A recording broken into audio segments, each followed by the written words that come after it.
All right, ladies and gentlemen, I remind you to turn off your cell phones or other electronic devices you may have. Now, jury service may be strange to some of you, and for those of you who had prior experience, it may have been a while ago, but in any event, those whatever you heard back then doesn't apply now. What applies is what you hear today. Those who participate in a trial must do so in accordance with established rules. That's true of witnesses, lawyers, the judge, and the jurors. Lawyers will present the evidence according to the rules. The judge enforces those rules and determines what evidence may be admitted. Now, you will be the sole judges of the fact, the credibility of the witnesses, and the weight to be given to the testimony that is admitted. And at the conclusion of the trial, the court will instruct you regarding the law on that, and you'll apply that law to those facts. Now, it is your sworn duty to accept the law as it is given to you by the court. Now, the procedure for the trial will be as follows. First, attorneys will outline what they expect the evidence will be. These opening statements are not evidence, but are simply a preview of the claims of each party designed to help you follow the evidence as it's presented during the trial. The state will then offer its evidence. The defendant will then have the opportunity, but is not required, to offer evidence. If the defendant does present evidence, the state may, but is not required, to present rebuttal evidence. The trial will then conclude with the the instructions on the law by the court, the closing arguments of counsel, and then instructions on deliberations, and thereafter the jury will deliberate to return your verdict. Now, procedure for questioning witnesses is as follows. First, the party that called the witness will ask questions. That's called the direct examination. After the conclusion of that, the opposing party will ask questions, which is called cross-examination. The party that called the witness can then ask additional questions regarding only those matters that were testified to on the cross-examination. That's called redirect examination. So you may hear those terms during the trial. Now, on rare occasions, if a new matter is raised on redirect examination, the court will permit additional cross-examination and then additional redirect by the party, although this is strictly regulated by the court and does not occur that often. Jurors are not permitted to ask questions. Now, during the trial, it's likely the attorneys will make objections. This is the procedure by which the attorney or attorneys raise legal issues and must be decided by the judge. And I don't just make these up or decide, what I think seems to be the most reasonable thing to do. I'm required, as I indicated earlier, to follow the law. And so there are rules of evidence prescribed by the highest Supreme Court, the statutes enacted by the General Assembly, and other rules that govern the admissibility of evidence, and I apply those to determine the rule. If the attorney objects, the court then has to determine whether the question or answer are permitted under the rules. If I say sustained, then that means that I've determined that either the question or the answer or both are not permitted under the rules and cannot come into evidence. If I say overruled, that means that I've determined that both are proper, and you'll then hear that evidence. Now, occasionally, a witness will answer a question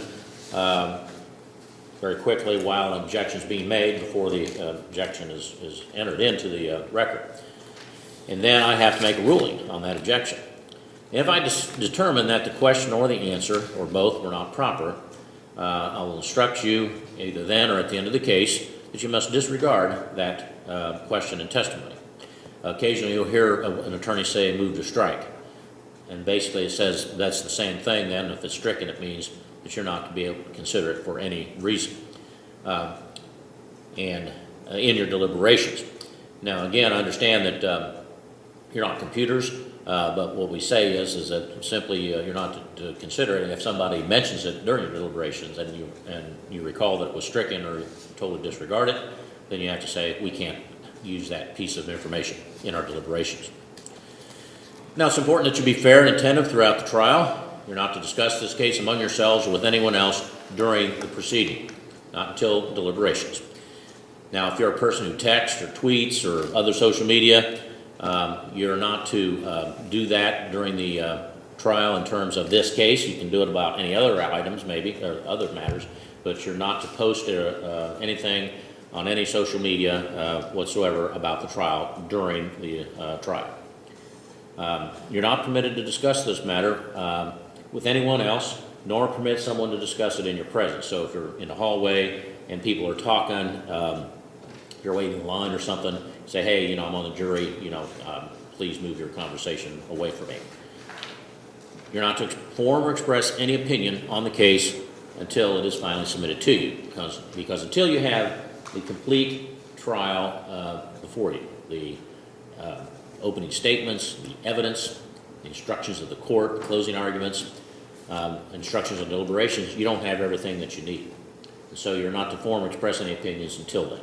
And I know that's hard to do. We have first impressions. You just have to tell yourself, you know, and I have to tell myself this sometimes, you know, hey, wait, don't make a decision yet. Don't start thinking about this. Just hear what's being said or read what you're submitted before you make a decision and an opinion.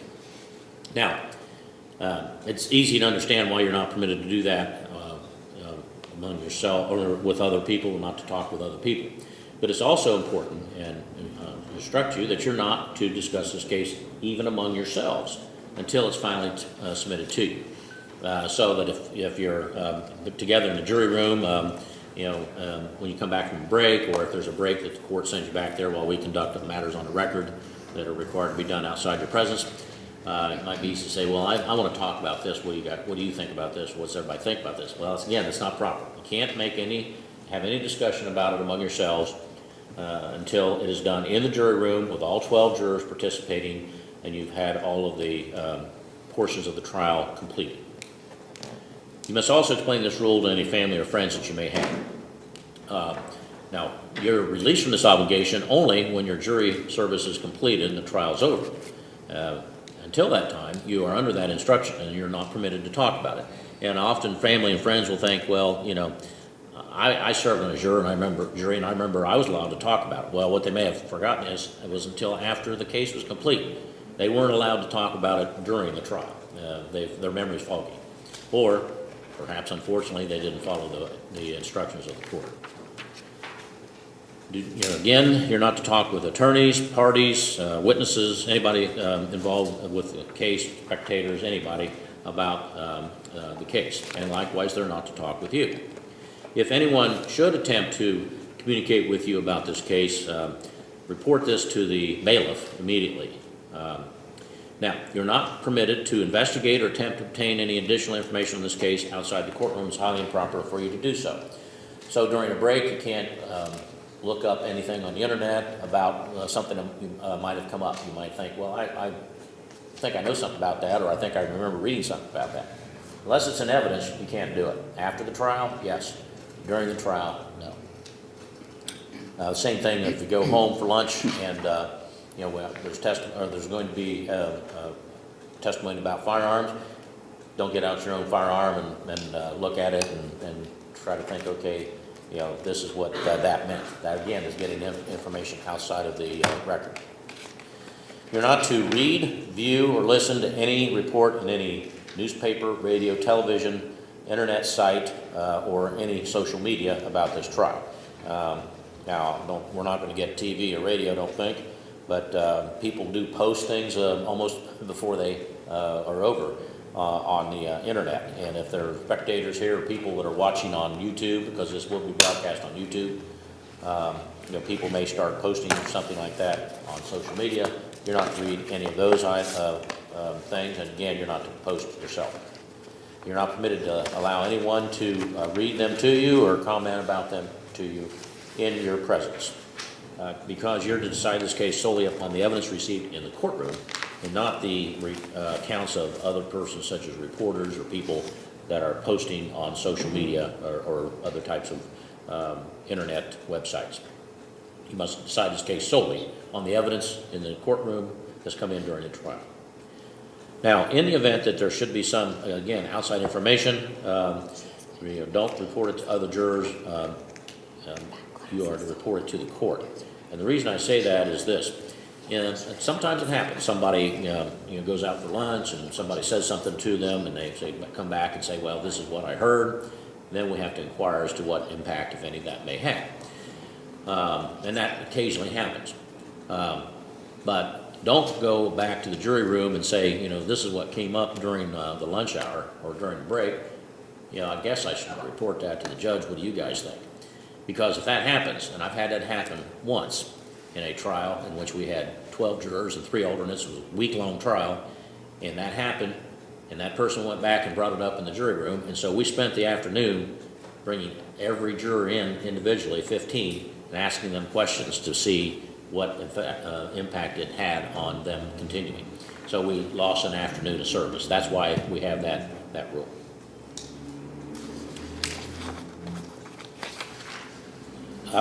Note-taking is not permitted. This is a short trial. It's going to be done in a day, and my belief is that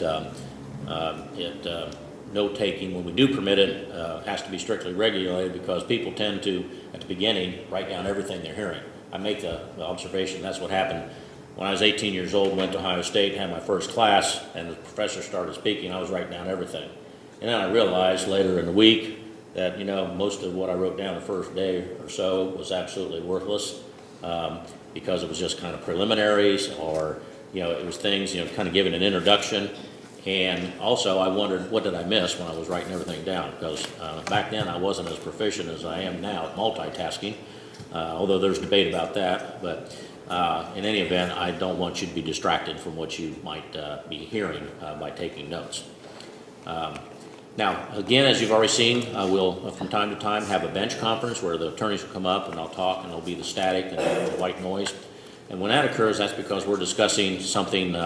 It may be an objection where I have to determine what the answer might be before I can rule. And so rather than having them speak that out in front of you and then me saying, no, you can't bring that evidence in, so jury disregard that, I want to hear it without you hearing it, so that I don't have to add to your burden of, okay, this is one more thing I have to not remember or not use when it comes time for the deliberations. So it's not designed to keep you from hearing what you ought to hear. It's designed to keep you from hearing what you might not be permitted to hear. And then also it will discuss sometimes logistical issues as well. Okay, so during all the recesses in this trial, and again, you can let your family and friends know that we may be going into the evening. Again, it just depends on how things go. We've moved along pretty quickly so far, so hopefully it won't be too late. But you can tell them that.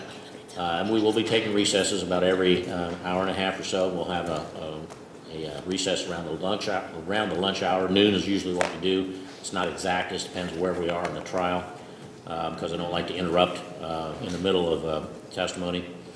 During those times, again, remember all of these instructions.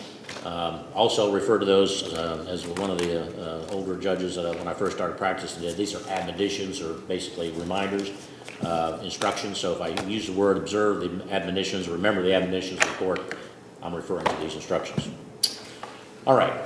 Now at this time we are going to hear opening statements from the attorneys. Opening statements are not evidence. They're simply a preview, if you will, or outline of what the attorneys think the evidence will be. But they do not constitute evidence. The evidence will be what is actually admitted during the trial. So, on behalf of the State of Ohio, Mrs. Collins.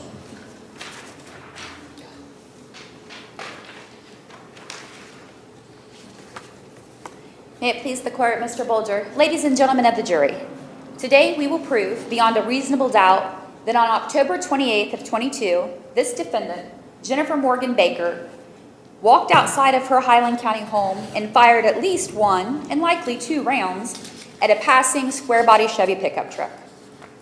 Those facts really aren't in question. The defendant actually called the sheriff's office and told them that she had fired shots at the truck.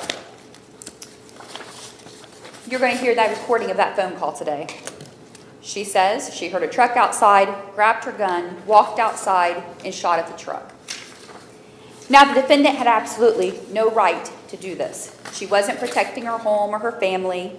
There is no law that allows a person to shoot at a passing motorist. You're going to hear a lot about her thinking the truck was somebody else's. Well, it didn't belong to that other person. The driver of the truck was Wade Page. The owner of the truck was Wade Page. He's actually a neighbor and an acquaintance of the defendant. Wade Page was doing nothing wrong at the time, simply driving by her house when she walked outside and opened fire. Now, after he was shot at, Wade Page did do something wrong. He was arrested on October 28th of 22. He's entered a plea of guilty and taken responsibility for his actions. Following an investigation, the defendant was charged with her actions from the night of October 28th of 22. When this defendant walked out her front door with a Remington 870-12 gauge and fired rounds at that passing square body Chevy, she committed the crime of felonious assault. Jennifer Baker knowingly caused or attempted to cause physical harm to another with a deadly weapon. There are multiple pictures showing the damage to the truck and how close to injuring Mr. Page, the defendant, was. The gunshots knocked out the passenger window, and the side and back of this truck are riddled with bullet holes. The defendant, and the defendant alone, is responsible for that. The fact that it wasn't who she thought it was, no defense and no excuse. It is not okay to walk out onto your front porch and open fire at a passing vehicle. Because Jennifer Baker and Jennifer Baker alone set these events into motion, she alone is responsible for actions of that night, and she alone is guilty of felonious assault for trying to cause physical harm with a deadly weapon to Wade Page. And I'm confident that when you hear all the testimony, review all the evidence, that you will find her guilty of felonious assault. Thank you. All right, Mr. Bolger, on behalf of the defendant. Yes, Your Honor. Ladies and gentlemen, as I suggested in voir dire, your primary task in this case is not to determine what Jennifer did. As the prosecutors indicated, as soon as it happened, she called the Highland County Sheriff's Department and told them what she did and told them who she thought it was that had stopped in front of her house, revved his engine, gone up the road a ways. This is on a darkened township road. She doesn't even have a security light on her property. There is no lighting there at all. The person that she thought was doing this was somebody who had been tormenting her, assaulting her daughter. Objection. Feeding her daughter medicine. Objection. Wait. Okay. I'm going to sustain the objection to that. Let approach here so we can talk about this. I want to give you some parameters.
May continue. Jennifer Baker was a 60-year-old woman on October 28th of 2022. She held a responsible position for over 2 decades as the finance director of Highland County Community Action. She was widowed in 2020. Her husband died after an extended illness of 3 years. She was trying to maintain the farm that she inherited from her father, that she was raised on, and that she continued to attempt to operate even though she was fully employed. She had a daughter, a Stephanie Stewart, who had moved a camper onto her property. And with that, she made the acquaintance of one Terry Shanks. Mr. Shanks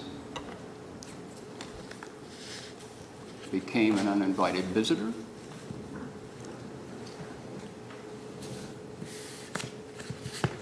Engaged in behaviors which apparently we're not going to be able to present to you.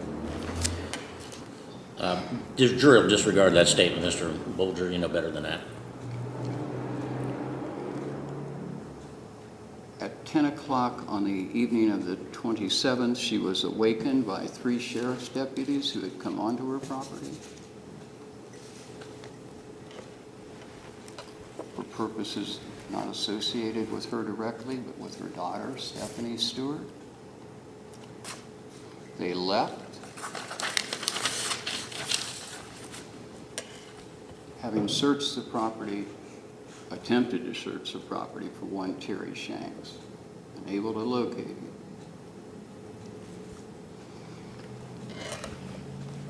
At 2 o'clock in the morning, she first heard an engine revving in front of her house. Something she'd heard more than once before. She came out her bedroom door. The vehicle went up the road. It had stopped in front of her house, revved its engine, turned around, and then came back. Stopped in front of her house, revved the engine again. She had an honest belief that the driver of that vehicle was one Terry Shanks, because of previous behaviors on the part of that individual. In exactly the same format, revving his engine in front of the house, revving his engine going up the road.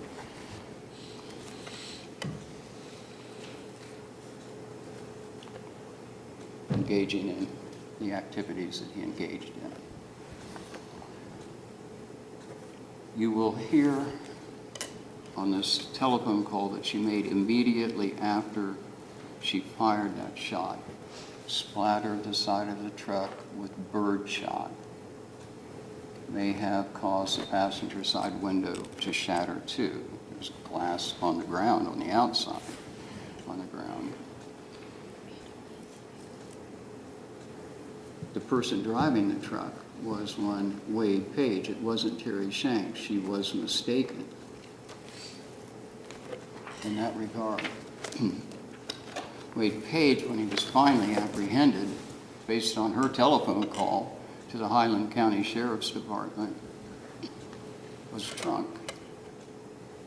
Was looking for Stephanie Stewart, her daughter, and Terry Shanks because he thought they were making methamphetamine on the property.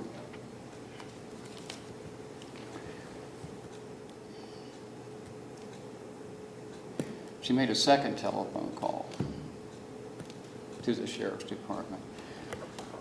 These are the conclusion of dozens of telephone calls that she'd made over a 3-year period. Your Honor, objection. And Mr. Bolger, again, I've made my ruling on that issue, so that that is not a proper statement, and it's stricken. So, the question is, what possessed this woman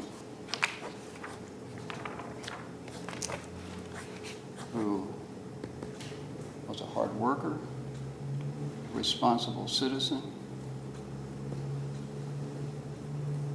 living on her own property where she grew up as a child, to step out of her house with a 12-gauge shotgun and shoot birdshot from 30 or 40 feet at this pickup truck that she believed was being operated by one Terry Shanks. What was it that went through her mind that would cause her to do that?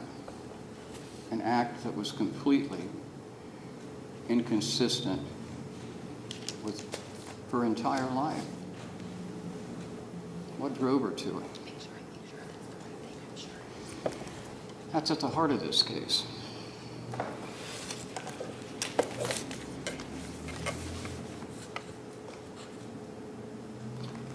Jennifer's going to take the stand. She's going to tell you what was going through her mind when that happened. Fortunately, nobody got injured. And with the kind of round that was located in that particular weapon and from the distance it was fired, it's not even likely that somebody was going to get injured. This behavior isn't going to fit nicely into categories in our Ohio criminal code. It's going to be your job to try to figure out what to do here. Thank you. All right, thank you. First witness, Ms. Collins. Dispatcher Sweetly? Is there a motion for separation? There is, Your Yes, Honor. Your Honor. All right, the court will grant the motion, and only the complaining witness may be permitted to remain in the courtroom during the testimony. Is she not testifying? Have you been sworn in the clerk's office? All right, just come right over here and have a seat, please. Dispatcher. You have a cell phone, make sure it's off. No. And if you would, pull that microphone over to the left of you as far as we'll go. There you go. Speak into that. All right, may I inquire? Thank you. Please state your name for the record. Dale Swingley, And can you spell your last name? Swingley. And are you currently employed? Yes, Where are you employed? the Highland County Sheriff's Office. How long have you been employed at the Sheriff's Office? Since April 26, 2022, Were you employed there prior to that? 30 years ago. Okay. So loved it so much you came back? Yeah, I came back.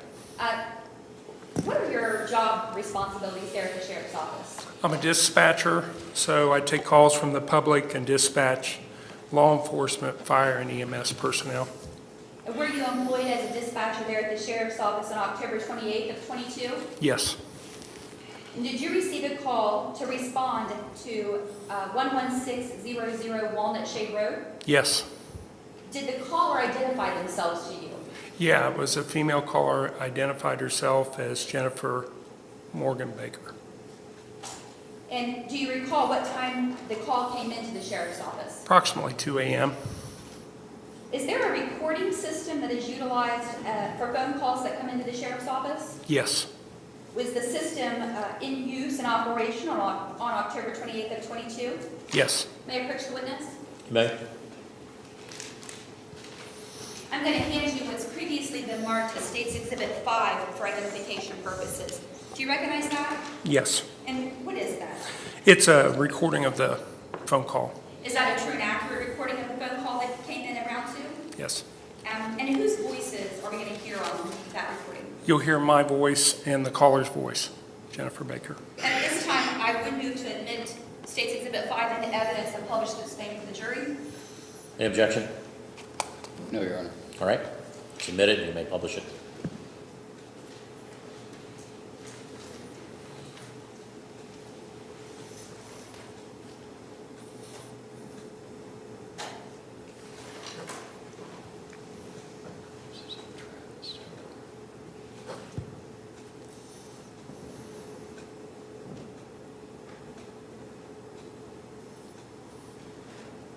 While we're waiting on that, part of the council, make sure you instruct your witnesses are not to watch the proceedings on YouTube as part of the separation.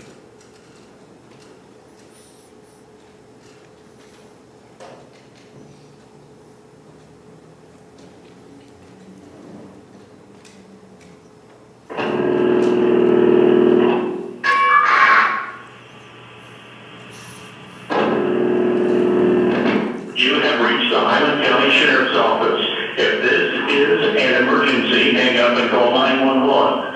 Please listen carefully to the menu before making your selection. If you need to speak to a deputy or have one dispatched, please press 1. For CCW permits, background checks, sheriff sales, sex offender registration, or copies of reports, press 2. To be transferred to the jail, press 3. For accounting and contracts, press 4.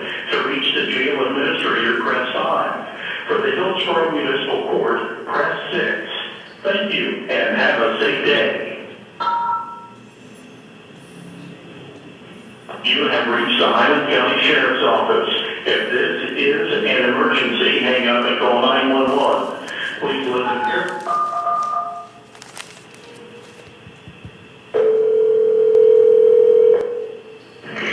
Highland County Sheriff's Office. Outside my house. Very shank just drove past here and threatened me. So somebody better get down here and help. Okay, what's your address? 11600 Walnut State Road. You guys is already here tonight. Okay. Where's he at? Where? Threatening, and I fired a gun at him, and he's like, you better fight some more bullets. Is what he told me. Okay. What's your name? Jennifer Morgan, Jennifer Morgan? Walnut State Road. Okay. Okay. Where is he at now? I don't drove along down the road. What kind of vehicle is he in? He was in the pickup truck. I don't know what it is. It's dark. I don't know. Okay. He drove up here, revving up his motor. I walked out with a gun and fired a gun at him. While he was driving down the road, literally turned around, come back the other way. He's gotta go. Okay. All right. I've enough. Oh. Anymore. Okay. Jennifer, that's 11600 Walnut Shade. Yeah. Well, Sheriff, there's 3 deputies down here already tonight. All right. All right. We'll send somebody that way. Thank you. All right. Bye. Motherfucker, I'm hacked up. Yes, I'm hacked up. You can't stand up to me. Get the fuck out of my life.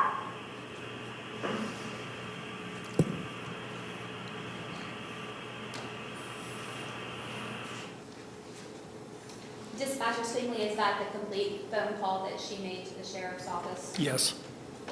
And in this call, did you hear Jennifer Morgan Baker admit that she had shot at a truck as it drove by? Yes. Did you dispatch deputies to respond to 11600 Walnut Shade Road in response to this phone call? Yes, I did. No further questions. Cross?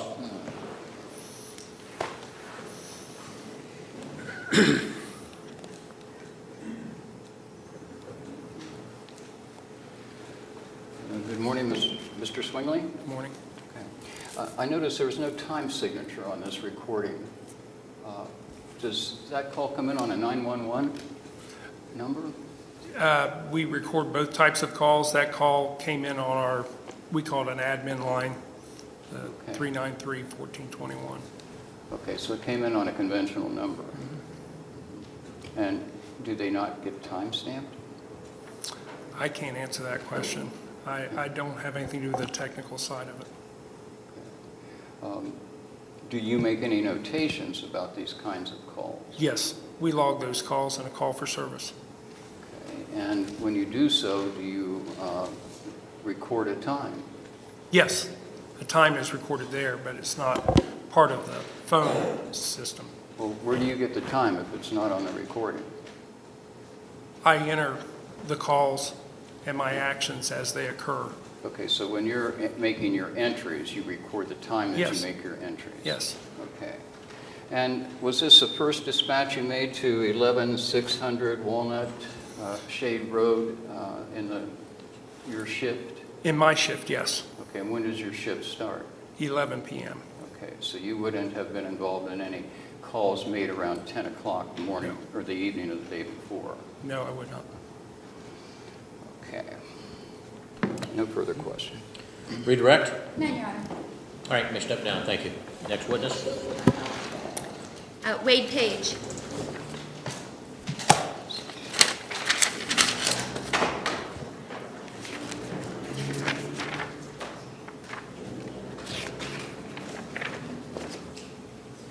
Were you sworn in the clerk's office? Yes, sir. Yes? Okay. Have a seat over there, please. And if you would slide that board with that microphone to the left as far as it'll go. Oh, I see. All right, thank you. All right, please keep your voice up and speak into the mic. You may inquire. Please state your name for the record. Wade A. Page, And can you spell your last name for us? P-A-G-E, Mr. Page, where are you currently residing? at State Penitentiary, Okay. And why are you in prison? over the incident that happened on October 28th. Did you enter a plea of guilty to crimes and related to that? For my sentencing, yes. And you were sentenced to prison? Yes. Let's talk about the night or morning of October 28th of 22. Do you recall that early morning hours? No. I mean, I went to work and got off. That was on the 27th. Oh. In the middle of the night between the 27th and 28th? Oh, I went, well, I had my wife's dad with me. I went to my boys and we stopped at a couple different places and I dropped him off. And I just went on up to, I was supposed to go home, but I didn't. I went on up around the back road because I was going to go see about another tree job. And I was driving down the road and my windows got blown out of my truck. What road were you on when your windows got blown out of your truck? Walnut shade. Now, you said that you went to see if a friend was home, or you went to go see about a tree job. Is this Yeah. somebody's house you knew? It was close to the where the accident happened. Yeah. Okay. Is this in the middle of the night? It was late in the night. Yes. So, around 2 in the morning? Something like that. I'm not for sure exactly what time it was. Okay. What vehicle were you driving? An '84 a two-tone yellow Chevy pickup. Okay. What year was it again? '84. And I know the answer, but how do you roll the windows up in that vehicle? They're powered, electric powered. Okay. You don't have to crank them? No, As you were driving, were your windows up or down? they was up. Now, prior to October 28th of 22, were you familiar with Jennifer Baker? Did you know who she was? Yes, I knew of her. Yes. Do you see her in the courtroom today? Yes. Can you please point her out for the court? She's to my right. Please let the record reflect the witnesses identified the defendant. Sword? Now, did you know where the defendant lived prior to October 28th of 2022? Yes. Do you recall driving past her house on October 28th of 22? That night I did. Yes. Do you remember how many times you drove by her house? Let's see, once, and then I went home and came back, which would have been 3 times I'd passed her house. Okay. That evening, or in the middle of the night, or Yeah, after that. evening to morning, you passed 3 times. Yeah, that night after she shot my windows. Okay. Yep. Now, as you drove past her house, let's make sure I have this right. You go to a friend's house to see if he's home. You're driving past his house, headed where? Or past her house, headed where? I was headed back toward my house at that point. Okay. And as you're driving by her house, did you stop your pickup truck?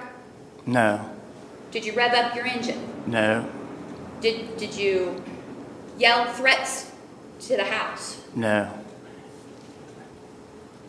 What were you doing? After she shot my window out, No, I'm talking about before. okay, nothing. I was driving by. I wasn't aggravating. I wasn't even stopping to see her. I was just driving normal. Now, as you were doing that, and you said that you were shot at, Yes. do you recall how many times? Once that I remember, but I was, after that glass blowed over my head and face, I was mad. furious. Okay. Mayor Coach, You may. and I'm going to hand you what's previously been marked as State's Exhibit 19 for identification purposes. Do you recognize this area? Yes, that's right in front of her house. That's the way I was coming down this way. Okay. And at this time, I would ask to publish this State's Exhibit 19 so that he can show the jury where he was traveling. Any objection? Any objection to publishing and admitting that exhibit as picture of the road? No. All right, it's admitted.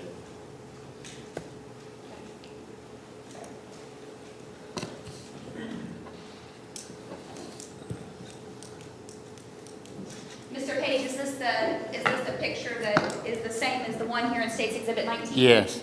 Okay, can you explain to us, are you coming from this direction this way? Yes. Okay, and where in the picture would the defendant's house be? To the left, right about the front of that cop car. Here, so on this side? Yes. Okay, and can you tell us where in here, if this is where it was, that you were shot at?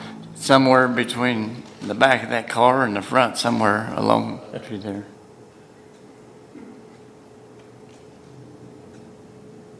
Okay.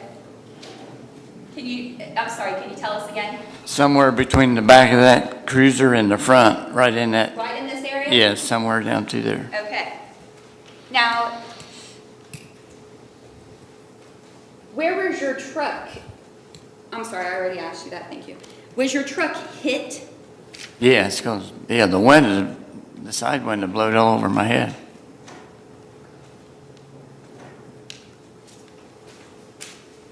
I'm going to hand you what's previously been marked as State's Exhibit 10 for identification purposes. You recognize this? Yes, that's a truck. I mean, I never did see it till, yeah. Is that your truck? Yes, Is that the truck you were operating that night? yes, This is the 1984 square body Chevy you were driving. yes, ma'am. State's Exhibit 11 is, can you tell us what that is? Yep, that's window gone. Was your window gone before you started No, driving that evening? no, it was not, no. State's Exhibit 12. Do you recognize that? Yeah, What is that? buckshot. Is that the side of your truck? Yeah, that's the front fender of it, Is that the truck you were operating that evening? yeah. Yes.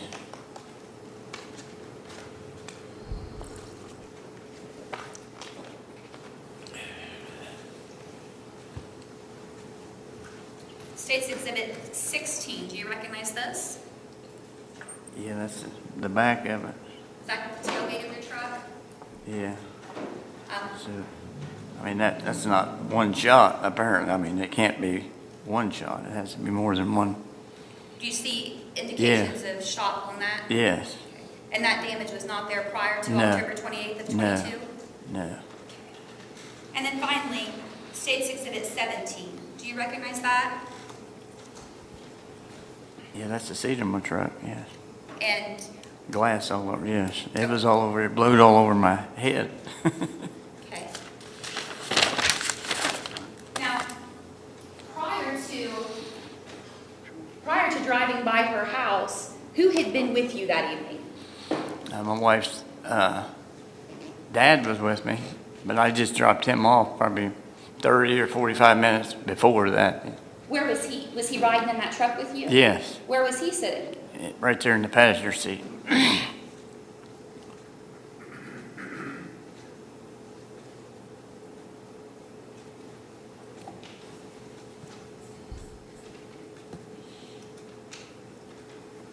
Now, in response to her shooting you, what did you do? I went home and got my gun and went back up there and fired in the air and drove by. And then I was down there turning around and the cruisers was there. And I got around them and went back by and shot in the air again, and I headed home. Threw the shotgun out the window and went home. And did Deputy Quinneville come to your home then? Yes, And were you placed under arrest at that point? yes, And for those actions, is that what you pled guilty to that night? Yes, ma'am. I have no further questions. Cross? Good morning, Mr. Page. Good morning. What institution are you doing your time in? What's that? What institution are you confined at? Shoot, I can't remember. Wait a minute. No, I'll remember it. I can't remember the name. Lancaster State Prison. Now, if I understand correctly, you've been traveling the roads in Highland County earlier in the evening, midnight, 1 o'clock, something like that? That night, yes, sir. And who's with you?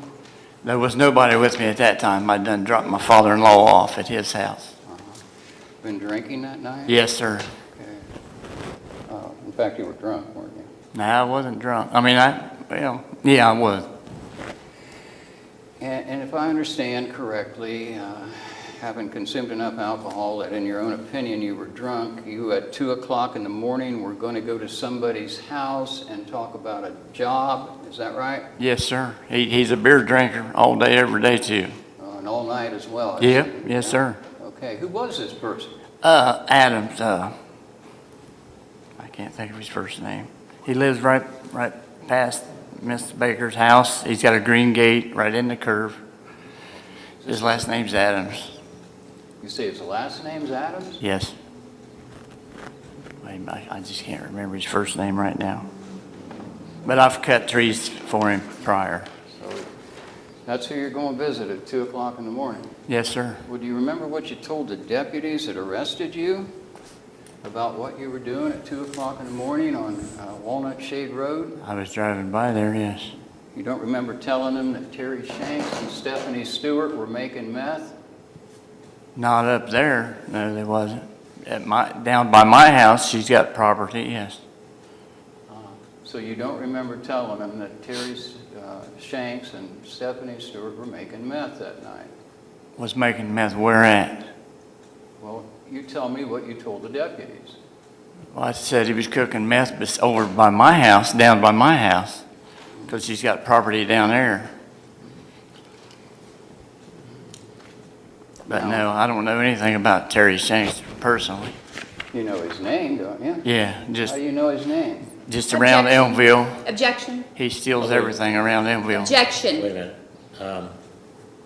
I'll go ahead and sustain that objection.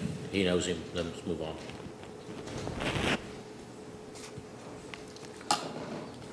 Take it you know him as a thief. Objection. Yeah, I'm going to sustain that.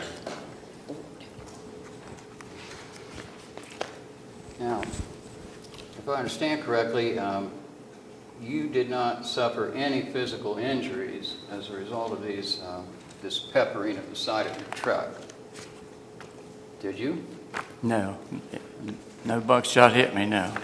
No buckshot hit you. You had some glass that you had to scrape off your head. Yes, sir. Didn't cut you. No. And then you went home and you got yourself a gun. Is that right? Yes, sir. It's a 20-gauge shotgun. Yes, sir. Picked up some rounds to shoot out of it. Right? Yes, sir. Deer slugs. Not all of them. I think I just got what I had handy. I know there were the others. You don't recall that they found 2 loaded deer slugs in your vehicle? Yeah, I'm going to object. What he did afterward is not relevant to what she did beforehand. Well, I believe it was I'm brought going up. to overrule that. You may answer. And there was one in the chamber of your gun, wasn't there? It should have been fire. That was a deer slug as well, wasn't it? No, I'm not positive. I don't know. They was all fired in the air.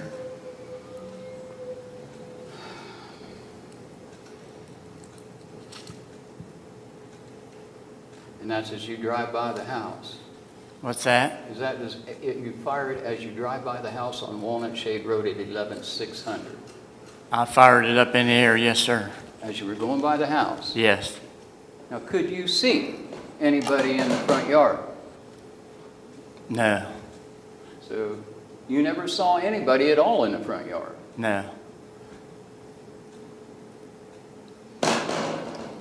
I seen the fire fly when my windows went out. No further questions. Redirect. When you had the 20 gauge to fire into the air, was that before the defendant shot at you? No, it was after. I So- didn't have the gun when she shot me. You didn't have the gun? No, not when she shot my windows out, no. So after she shot at you, how far did you travel to get the gun? Probably 5, 6 mile.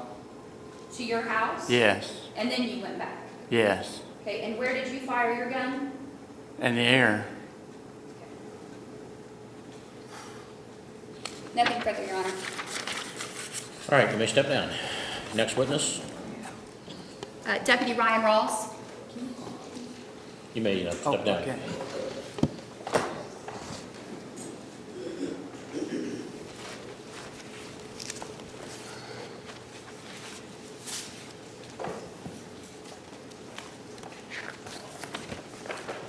Were you sworn in the clerk's office? Yes. Right, have a seat over there.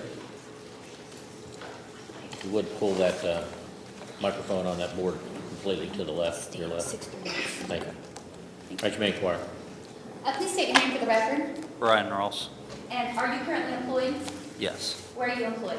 Highland County Sheriff's Office. How long have you been employed at the sheriff's office? August 28th, 2021. And what are your job duties there at the sheriff's office?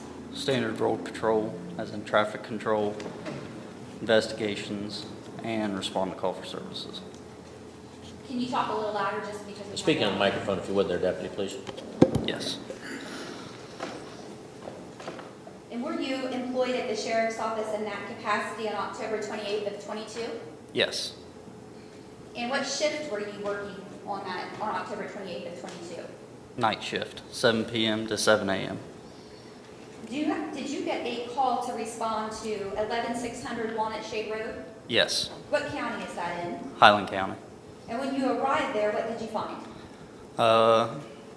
Shattered glass on the ground and a wad from a shotgun shell. Did you also find Jennifer Morgan Baker at that residence? Yes, I did. Do you see her in the courtroom today? Yes, I do. Can you please point her out for the court? She's the female over there in the blue shirt. Please let the record reflect the witness has identified the defendant. Sword?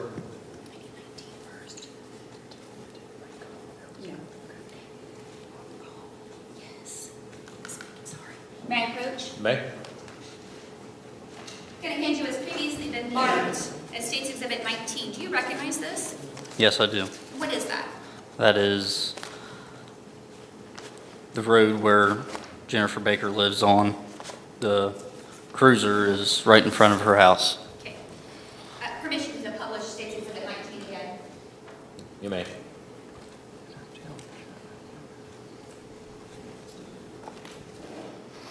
Now, did you take pictures, when you were there on October 28th of 22, did you take pictures around the area of 11600 Walnut Shade Road? Yes, I did.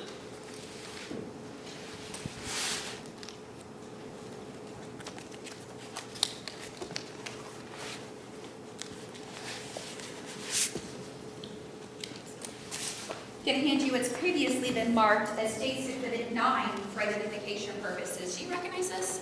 Yes, I do. What is that? That is a wad from a shotgun shell. So, tell me what that is. It holds BBs together inside of a shotgun shell. It lands, once fired, it lands somewhat close to the target, in this case, the truck. Okay, and when you took that picture, is that picture there somewhere where you found that? Yes, in the area of the front driver's side tire. Your Honor, if you may approach and point to the screen, You may. you would just want to look to the screen. And point to the screen where you found that.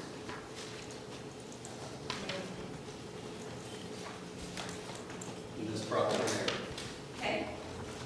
You can just stand up here a second. I'm next going to hand you what's previously been marked as State's Exhibit 6 for identification purposes. Do you recognize that? Anna, could I see the photographs as they're being? You have them already. I gave them to you first thing this morning. State's Exhibit 6, did you also take that picture there in that area? Yes, I did. Can you show the jury, please, where you found that? In the proximate area of the front driver's side tire. And what is that, State's Exhibit 6? That is broken glass. I'm next going to hand you what's previously been marked as State's Exhibit 7 for identification purposes. Do you recognize that? Yes, I do. And what is that? Broken glass. And again, is the State's Exhibit 7 and 6 the same glass but different views of the picture? Yes. So again, where did you find that? In the proximate area of the front driver's side tire. And finally, State's Exhibit 8. Do you recognize that? Yes, I do. And what is that? Broken glass as well. Okay. You can return. And State's Exhibits that 6 through 9, the pictures of the glass and the picture of the shotgun shell wad, are those true and accurate depictions of the scene as they appeared on October 28th of 22? Yes, it is. Now, did you have occasion that evening, or early morning rather, to speak with the defendant? Yes. And did you ask her to fill out a statement? Yes, I did. Did you also speak with her about what happened that night? Yes. And did she tell you what she had done? Yes, she said Terry Shanks is driven by and she went and got a shotgun and shot at him. At some point, did you advise the defendant that she had in fact shot at Wade Page? Yes, it was later on in the morning. No further questions? Cross? Yes. Good morning, Deputy Ross. Good morning. My name is Jim Bolger. I represent Jennifer Baker. I'm going to hand you what is my photocopy of the State's Exhibit 4. Okay. Did you take that picture? No, I did not. Do you know who did? No, I did not. Do you know what it represents? No, You never saw that pickup truck on the property? I did, but I did not see that Okay. tailgate. Did you have occasion to take a picture of a shotgun? No, I did not. Do you know who did? Perhaps if you saw the photograph, you could tell me whether or not you know who did. Deputy Alexander. Okay. What did... Have you seen that shotgun yourself? Yes, I have. Okay. Were you involved in its discovery in any way? No, I was not. Okay. Where did you see it at? The sheriff's office later on that night. Okay. And did you see any rounds of ammunition associated with it? Not at the scene. Or, yes, on the scene, but not like with the gun. I wasn't there when it was located. Okay. Your Honor, I'm going to object. The shotgun hasn't even been identified. Overruled. In any case, you say you spoke to Jennifer that evening, Yes, or morning, I guess it was morning, wasn't it? yes, Were you by yourself when you spoke to her? yes. Do you know whether you were the first law enforcement officer to speak to her after the situation developed? Yes, You were. yes. Did you take her into custody? No, I did not. I take it then you didn't give her Miranda warnings either, No, I did not. She's not under arrest. right? You just wanted to know what she knew about what happened. And how long did you spend with her? Sorry, what? How long did you spend with her? Approximately 10, 15 minutes. And where did you go after that? There was another call for service. You responded to another call? Yes, sir. Had nothing to do with this? Yes. It did? No, it did not. Did not. Had you ever been to this property before? Yes, I have. Can you remember the last time you were there before this? It was earlier that day. Would that be the 28th or the 27th? 27th. And were you by yourself? No. 2 other deputies were with you? Yes. Deputy Quennenville? Yes. Yourself? Yep. Deputy Alexander? Yes. And did you have contact with Jennifer Baker earlier that evening of the 27th? Yes, we did. She accompanied you to a camper? Yes, You approached that camper for purposes of doing a wellness check. yes. Camper was located how many yards from Jennifer's house? Approximately 50 yards. You spoke to a Stephanie Stewart, Yes, and all three of you were there, all three officers. yes, You wanted to get into the camper. sorry, what? You wanted to search the camper. Yes, Stephanie didn't permit you to. yes, You were looking for Terry Shanks. yes, we was. No further questions. Redirect. No questions? All right, you may step down. Thank you. Your next witness? Sergeant Scott Cooper.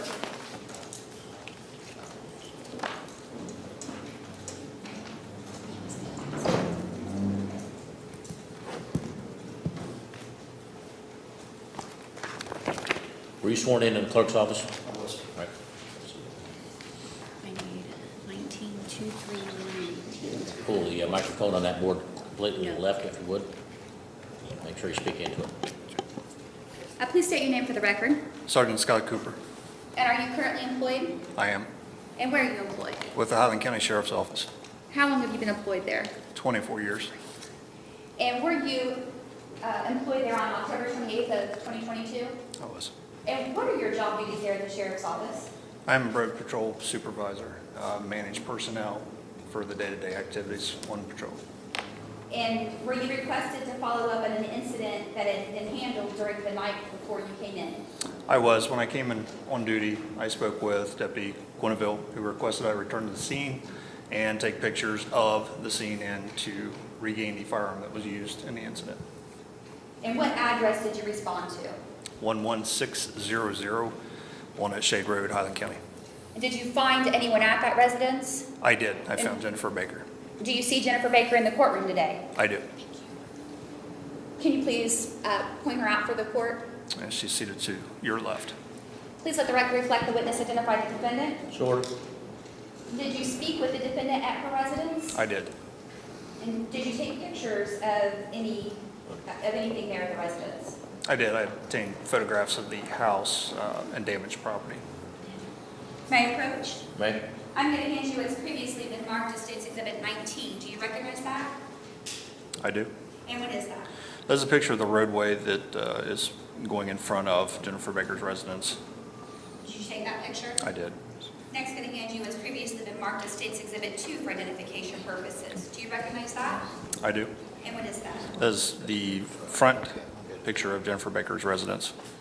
Next, going to hand you what's previously been marked as State's Exhibit 3 for identification purposes. Do you recognize that? I do. And what is that? Again, it's a alternate picture of Jennifer Baker's residence from an angle at the roadway. And are State's Exhibits 2, 3, and 19 true and accurate depictions of the area as they appeared on October 28th of 22? They are.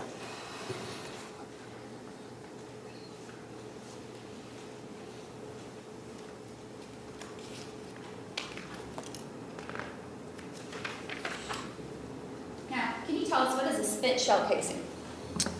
A spent shell casing is a relative term used for a casing of a round that's fired. It's what's left over. And were you asked to look for those at the scene that morning? I was. And did you find any? I did not. Did you ask, when you spoke with the defendant, did you ask her to provide you with a firearm that she used to shoot at the truck? I did. And did she provide you with a gun? She did. What kind of gun is it? Remington 870 shotgun, 12 gauge. Can hand you what's previously been marked as State's Exhibit 1 for identification purposes. Do you recognize that? I do. And what is that? That is the firearm that I obtained from Ms. Baker. And State's Exhibit 18, do you recognize that? I do. And what is that? That is the weapons serial number. And is this the gun that you asked Jennifer Baker to give you when you asked for the gun that she shot at the truck with? It is. And are state's exhibits 1 and 18 true and accurate depictions of that gun? They are. And 2, 3, and 19, the other pictures that you identified, are those true and accurate depictions of the scene? They are. No further questions? Ross? Sergeant? Yes, sir. Sergeant, my name is Jim Bolger, and I represent Jennifer Baker. You recognize Jennifer. Was Jennifer cooperative with you when you came to her house? Could you repeat the question? Was Jennifer cooperative with you when we came to her house? She was. Okay. I'm going to hand you what has been marked in Exhibit 4. Do you recognize, this is a photocopy of a photograph. Do you recognize it? I do, sir. Okay. What is it? That's a picture taken of a Chevy truck that was positioned in the driveway of Jennifer's residence that had damage to the right rear taillight lens. Okay. And why did you think the damage to the right taillight was significant? Based on my conversation with Jennifer, it was believed that that vehicle was shot as a result of the incident. Okay. And was the damage that you photographed in State's Exhibit 4, was it consistent with the possibility it was caused by a round or a projectile from a firearm? It appeared to be consistent, yes. Okay. Did it appear to be consistent with a shotgun blast that had BBs as opposed to a slug?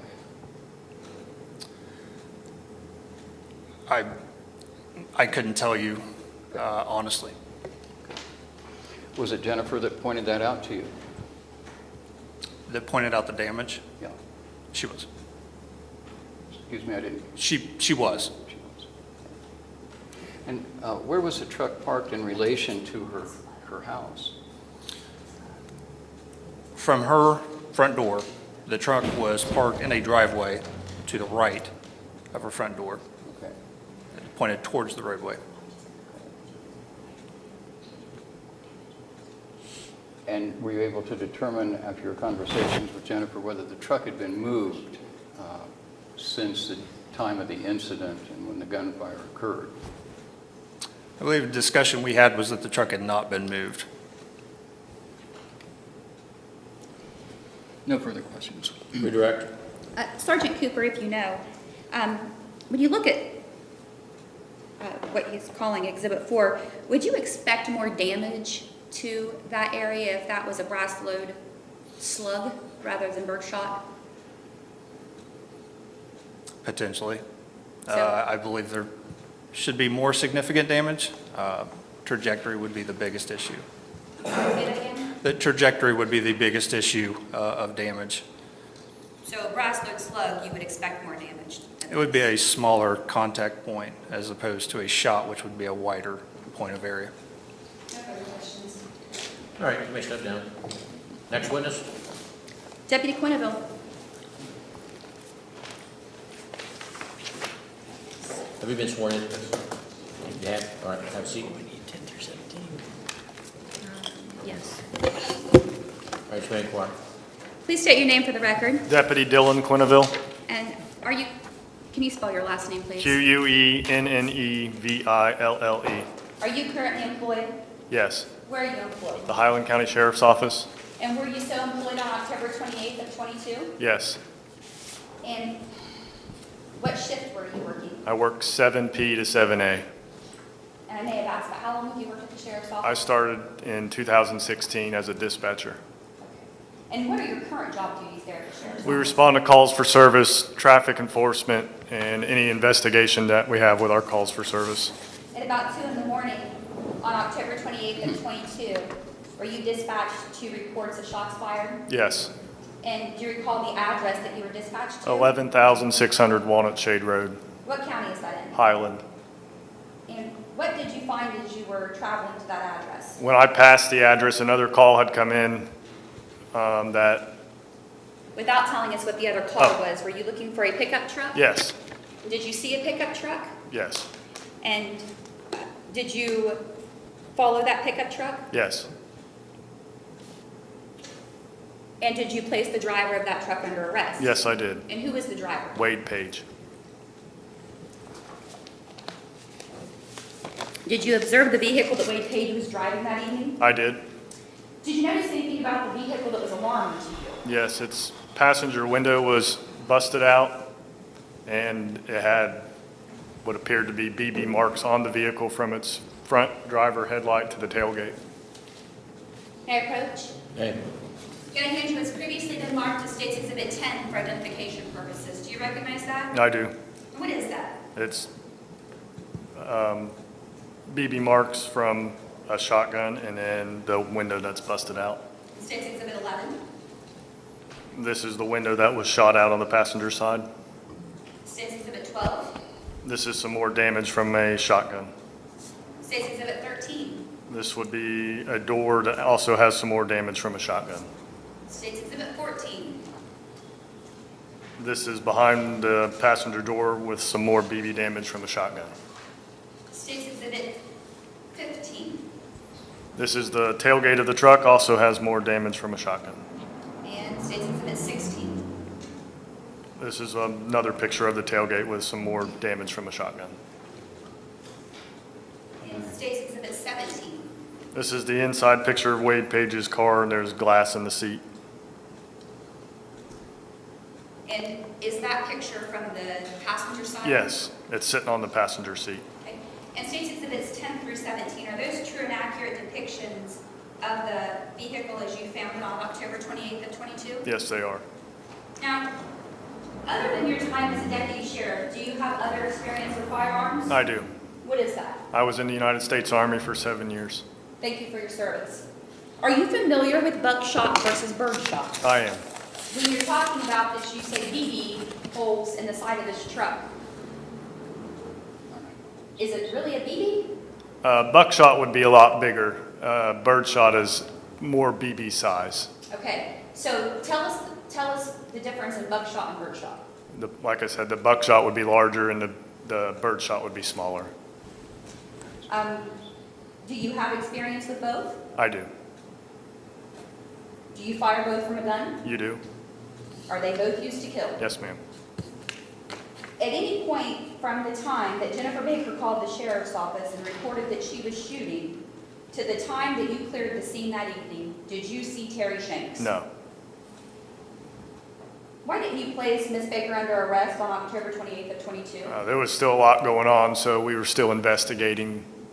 We just investigating what was taking place. No further questions. Ross? Good morning, Deputy Clendenville. Good morning, sir. You probably heard my name.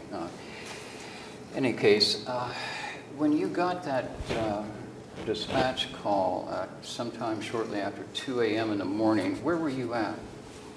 I believe I was in the sheriff's office, sir. So you left from Hillsborough to respond to 11600 Shadeville Road? Walnut Shade, what road, sir? Walnut, Yes. Excuse me, Walnut Shadeville. Walnut Shade.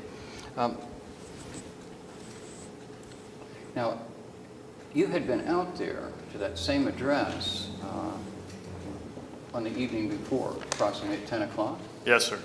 with 2 other deputies. Yes, sir. What shift were you working that takes you from the evening hours of the 27th into the 28th? Well, like I stated earlier, sir, I worked 7P to 7A. So I went Okay. 10 o'clock on the 27th, and then this happened at around 2 a.m. on the 28th. Okay, and how long have you been working that shift?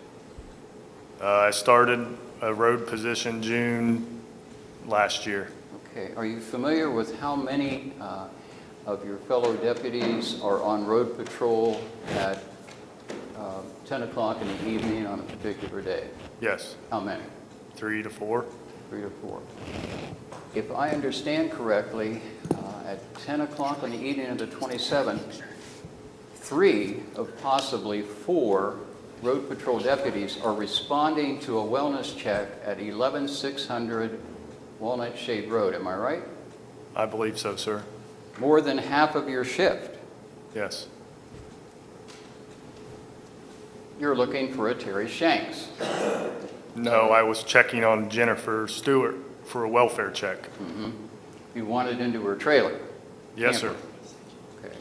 And that was for the purpose of determining whether Mr. Shanks was there. Absolutely. Is that why 3 of you were there? almost the entire shift? The entire shift, sir, I don't. Well, you said that maybe 3 or 4 road patrol officers are on duty at any one time. 3 of them are there. Yes, sir. Is it because of Mr. Shanks' possible presence? Possible. You weren't able to find him No, sir. because you couldn't get into the camp. Jennifer would not, Stephanie would not allow us into the camper. Jennifer was with you. She would not let us in the camper either. Well, she didn't have permission. Objection. Sustained. You're saying she refused to allow you to go into the camper? It was Stephanie's camper, sir. Okay, so it was Stephanie's camper, Yes, sir. as you understood. As I understood, yes. Okay. Now, when you get the second call, this is sometime shortly after 2 a.m. on the 28th, you don't travel immediately to 11600 Walnut Shade Road, do you? I don't understand the question, sir. Well, you're at, if I understand correctly, you're at the Sheriff's Department. You're leaving from Hillsborough, but you don't go directly to 11600 Walnut Shade Road. I was en route to Walnut Shade Road as soon as we got the call of the shots. Okay, are you familiar with command logs? Yes, sir. You were a dispatcher before you were a deputy. Yes, sir. Were you responsible for entries into command logs? Yes, sir. Okay, so you understand when you look at a command log sir. what it is. Okay. If I could approach the witness, Your Honor, I'd make this. Right. Are you going to let us see that? Yeah, You can we'll let disclose you that. see that. You bet. Need to remove that sticker. Your Honor, may we approach? All right.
This is a defense exhibit. I don't, it's not necessary.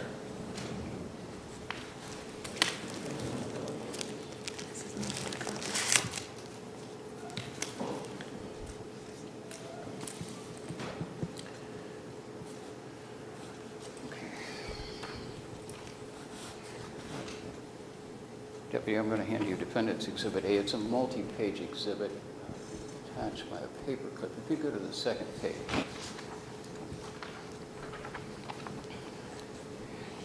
Do you see entries associated with your points of travel following the call of Jennifer Baker?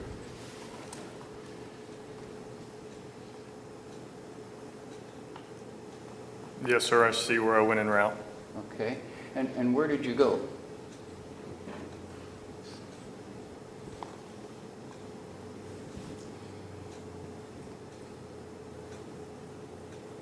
I stopped at 22 Water Street in Sinking Springs with a vehicle. Okay. And why was that? I stopped there because we were under the impression that it was Terry Shanks that was there at her house. And I knew that he had stored a vehicle at that residence prior to that. So we were just checking to make sure he wasn't there. Okay, so you were not going up directly to 11600, you were still thinking you could locate Terry Shanks. Yes, sir. Okay. And after you went to Sinking Springs, where did you go from there? Well, Elmville is on the other side of Sinking Springs, so I went to Walnut Shade Road. Okay, thank you, I'll take that back. Did any other officers accompany you to Sinking Springs? Well, the quickest way to get to Elmville is through Sinking Springs. Okay. From Hillsborough? Yes, sir. So you go over to 41? What's that, sir? You take State Route 41? Yeah, 124 to 41 to Sinking Springs Road. Okay. So you weren't able to locate Mr. Shanks in Sinking Springs, I take it? No, sir. And then you traveled on to 11600? Yes, sir. And that's where you encountered a pickup truck that was of interest to you? Yes, sir. Okay. You had a trailing sergeant behind you? Yes, sir. Okay. Pickup truck goes by you. Your sergeant is now in a position to make contact with the vehicle. Is that right? Yes. Okay. And the vehicle, in fact, collides with him. Correct. Okay. You've swung around and now you're in pursuit and you follow the vehicle up South Elmville Road until it pulls into a driveway. Yes, sir, I do. The driver jumps out and comes out and jumps out of his truck and comes at you Yes, sir, he in an does. aggressive manner. I'm sorry? In an aggressive manner? Yes. Okay. You have your pistol drawn? Yes. You tell him to stop and he won't? Correct. You holster your pistol and back up a little bit and pull out your taser. Yes, sir. You knock him down with your taser. Yes, sir.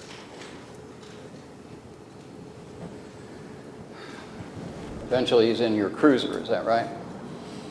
Yes. And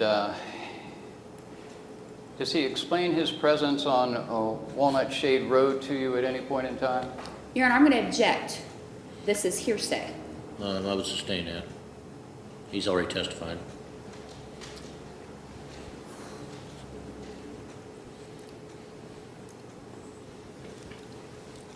Was there any mention of Terry Shanks? I'm going to object. It would be hearsay. I would sustain that. No further questions. Redirect. Thank you. All of that Mr. Bolger just asked you about when you came into contact with Wade Page's truck and followed him to his house and all that, how long after that, how long was that after the defendant shot at Wade? Oh, it was a good amount of time. I'm not, Half hour, 15 minutes? I couldn't give you exact times. Not within a few minutes? No. And that all occurred after the defendant shot at? Yes, after she shot at him, then I pursued Wade Page. No further questions. All right, you may step down. Next witness. State would move to admit its exhibits at this time. Rest. With the exception of 4 where we did not introduce. All right. The state went to rest. Yes. All right. I think this is a good point to adjourn for lunch. It's a little early, but we'll go ahead and, it's about 11:35, so we'll adjourn until 12:30 or 12:35. When you come back, report to the jury room. Now, during the break, remember all the instructions I gave you to the court before, that you're not to discuss this with anyone, even among yourselves, not permit anyone else to discuss it with you, not to speak with any of the persons involved in the case. Don't try to obtain any information about it from any other source. Don't post anything on any social media or anything of that nature. And don't try to obtain any information by looking at the internet or anything else. All right, so back at 12:30 in the jury room. Thank you. Counsel remain and I'll rule on the exhibits here.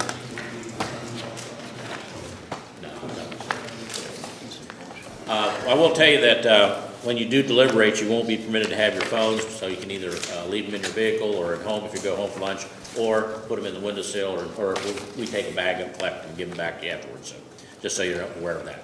All right, go ahead. Thank you.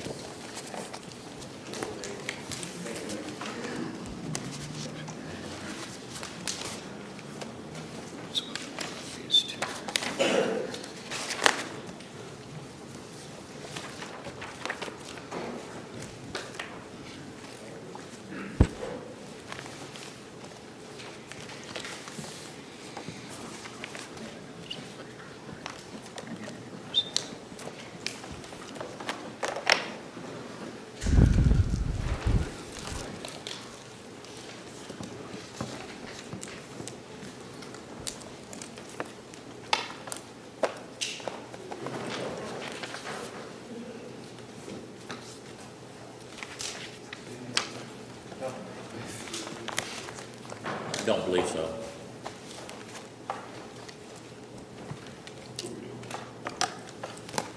All right, be seated.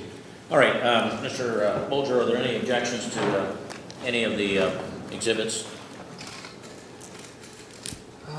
Your Honor, is there a listing? You have it. Yeah, you should have a copy there. I have an Well, extra copy. There are multiple exhibits. I don't think they're all. Yeah, they're 1 through 19. A copy of each exhibit. 1 through 19. Huh? Okay. A copy of each exhibit was attached to the list I gave you Right, this morning. right.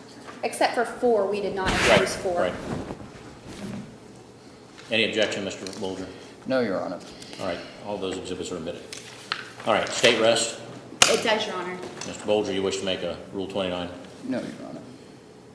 May I approach? You may.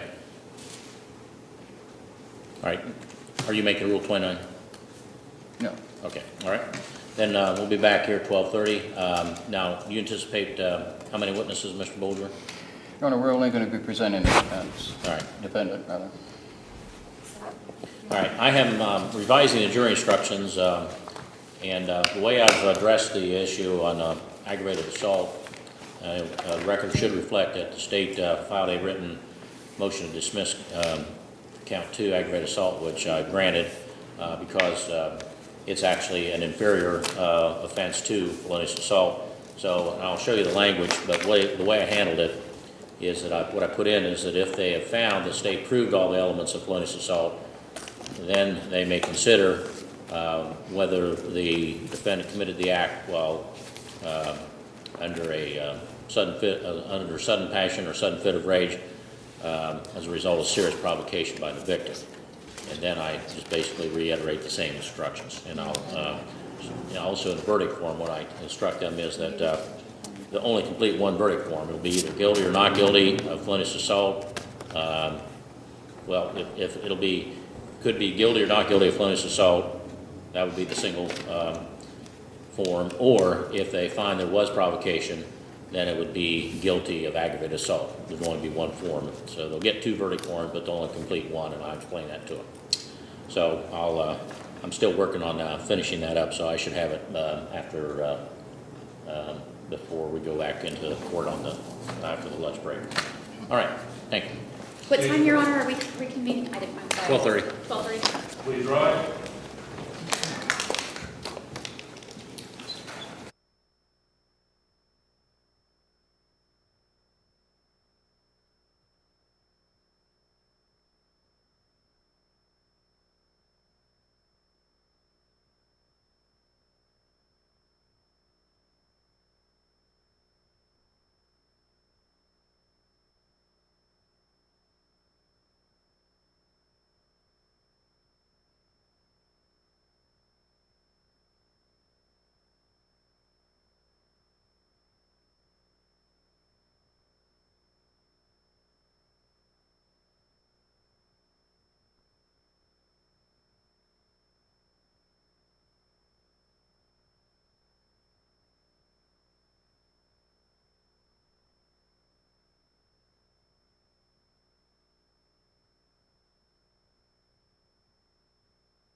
Okay, I'll remind everybody to turn off all the cell phones or electronic devices.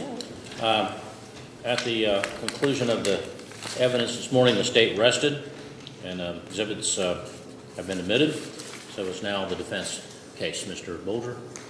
We would call the defendant Jennifer Baker. All right.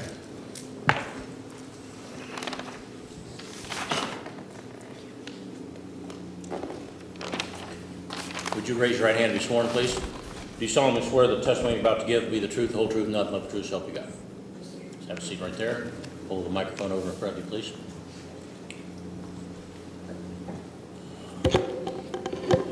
Okay, you may inquire. Ma'am, would you give us your full name? It's Jennifer Morgan Baker. And I may be impolite, but how old are you? I'm 60. And where do you live? 11600 Walnut Shade Road. And how long have you lived there?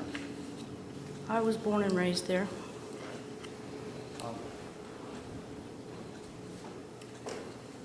What sort of property is it? It's a farm. I have cattle and chickens. Okay. How many acres? 250. You're going to have to speak up and in the microphone, please.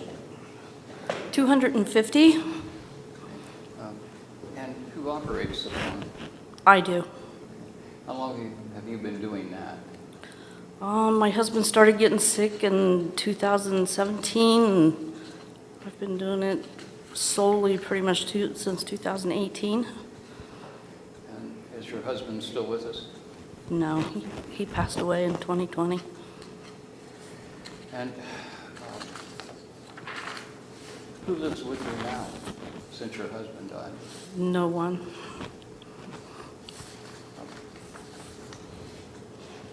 What sort of road is that, 11, that Walnut Shade Road? Is it township, county? It's a township road. Do you have security lights on your property? No. Where's your closest neighbor? That would be the Amish across the road. They're back off the road, down a lane. Can you see them from your house? Just top of their house. Now, how many children do you have? One, And what's her name? Stephanie Stewart.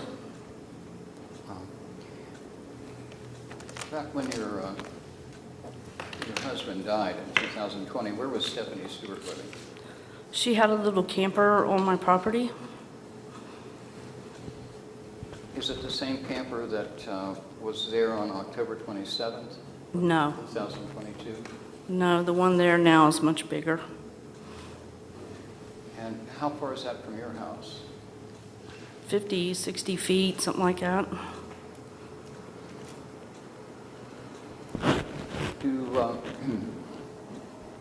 Do you know a Terry Shanks? Yes. How long have you known him? Since 2020, or 2020, 2019, somewhere around in there.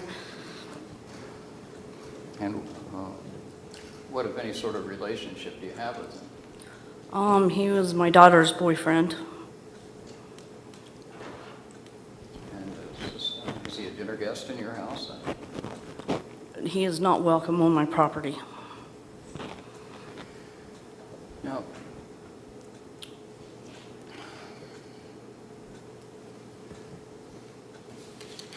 where were you working on October 27th, 2022? Highland County Community Action. How long had you been there? I had been there 22 years. Are you still working there? No. What happened? They let me go because of the charges that's against me right now. What sort of work did you do for them? I was the finance director. For the entire 22-year period? Yes. Now, on October 27th, did you have any contact with law enforcement officers? Yes. There was 3 of them at my house around 10 a.m. to do a wellness check on my daughter. Did you say 10 a.m.? 10 p.m., I'm sorry. Do you remember the names of the officers? One was Deputy Quinville. He's the one that I've had the most contact with through Objection. everything. Wait a minute. She said she had contact with him. I'll go overruled. And did you know the other officers that came with him? No, Did you join them in their examination of the property? yes.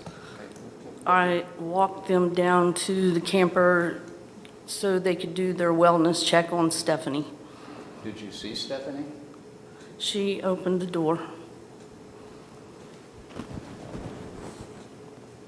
What happened?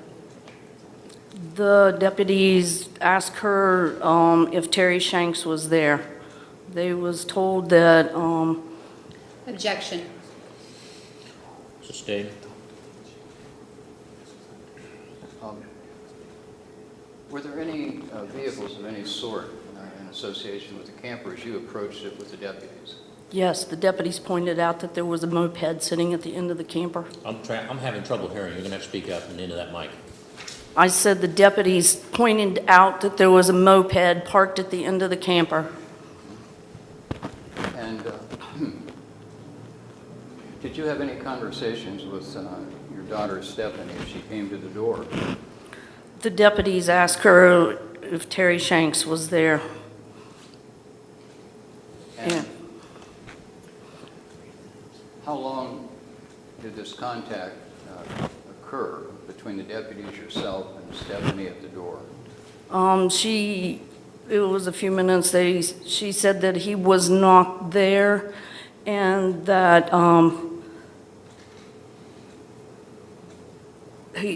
she told him that he was not there and she would not let him into the camper.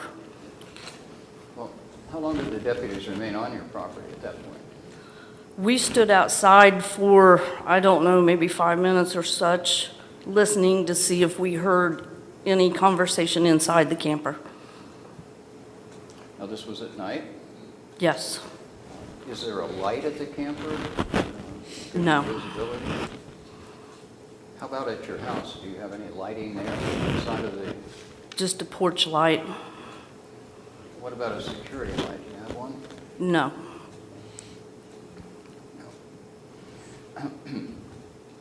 After the deputies left, what did you do? I went in the house. I walked back down there and the moped was gone.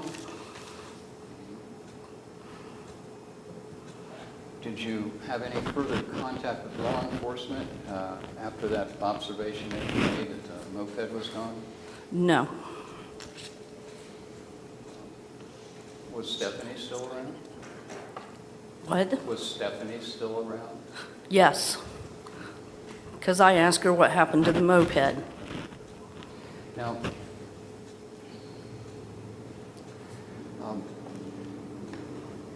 when did you retire that night? Shortly after that, well, that was, the deputies got me out of bed initially. So you'd already been asleep Yes. at 10, and then the deputies got you up, and then Yes. they leave, you talk to Stephanie, the moped's gone, and then you go back to bed, is that right? Mr. Yes. I'm having trouble hearing both of you. You know, this is not an intimate conversation. You need to speak up so everyone can hear. Okay. So, after your last conversation with Stephanie, you go to bed? Yes. Okay. And when do you wake up? It was around 2 a.m. whenever there was a vehicle out in front of the house revving up its engine. How were you able to hear it if you were asleep and in bed?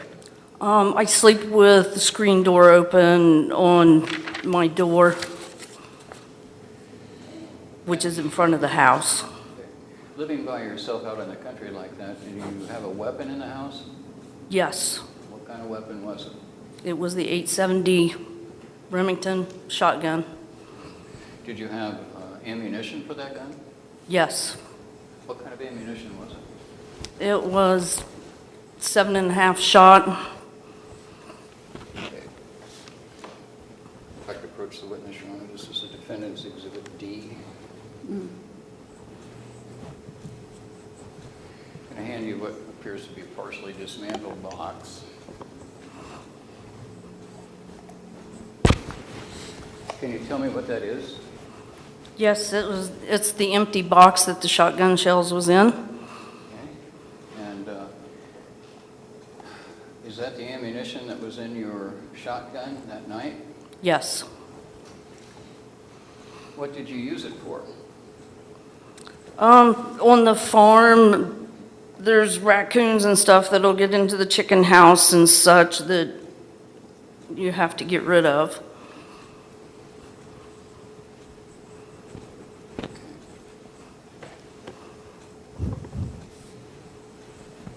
Now, you've heard an engine revving up in front of your house. Why was that of any interest to you? Because that is what Terry Shanks has done in the past. I'm going to object. Overruled. Because, I mean, the moped was gone, and I figured he was back to either cause more harm to my daughter or whatever he does. Now, what did you do after you heard this? I got up and I stood at the door, and I heard him go up the road and turn around, and he came back. And whenever I heard him coming back, I stepped out the door and I shot at the vehicle. Was the vehicle moving or stationary? He stopped Stopped where? in front of the house. Now, why did you fire your weapon at that truck? Because I believed that it was Terry Shanks, and he was either back to cause more harm to my daughter where he'd already beat on her that night, or harm to property or to me, or he's very, out there. I can't think of words right now. Where were you at in relation to the road when you fired? Off of my porch a little ways. Just off the porch. Okay. And which direction is the vehicle traveling when it comes to a stop and you fired? It had went up and turned around and was headed back towards Elmville. Okay, for those of us that don't know the direction of Elmville from your house, is he traveling so that his passenger side is on your side, or is it the driver's side on your side? Passenger side would have been on my side. Okay.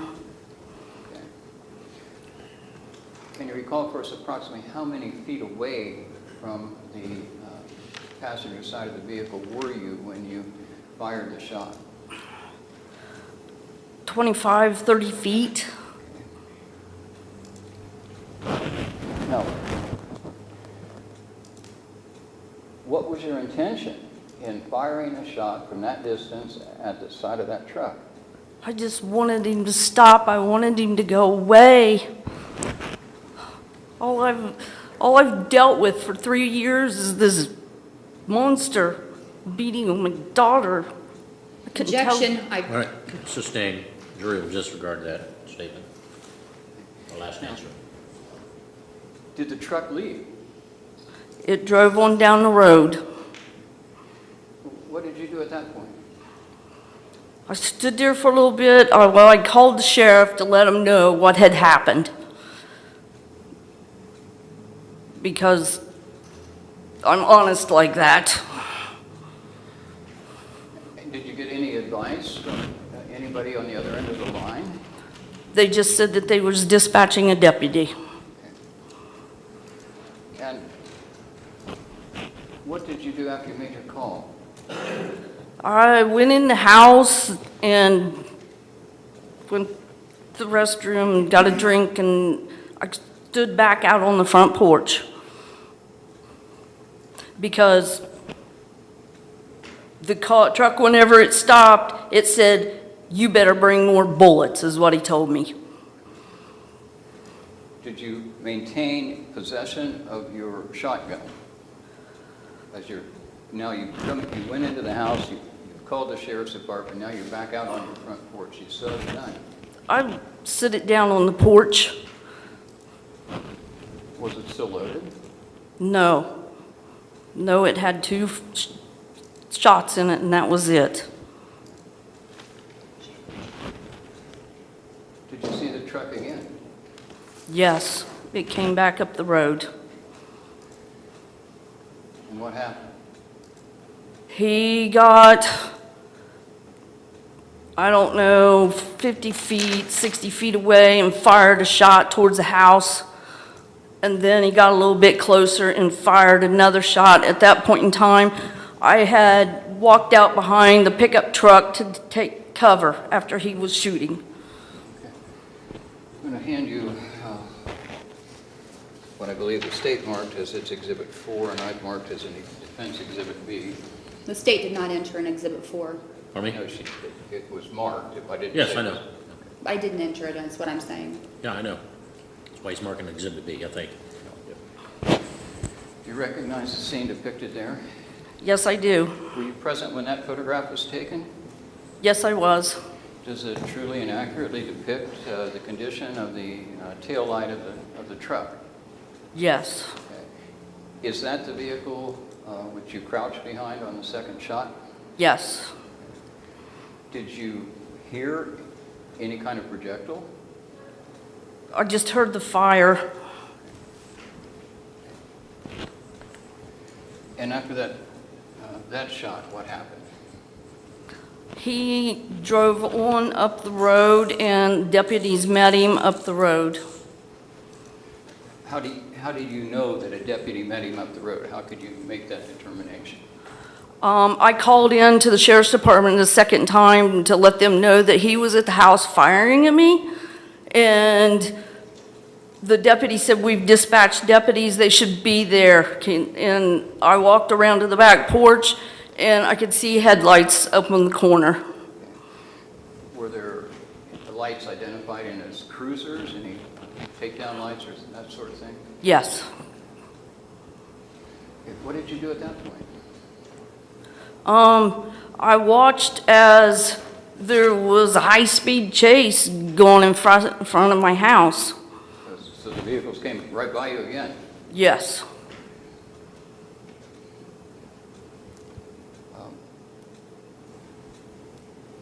What, if any, face-to-face contact did you have with law enforcement officers after this chase occurred? They they told me that they had caught Terry Shanks. They believed that they had caught Terry Shanks, and I'm like, "You caught Terry Shanks?" And they said yes.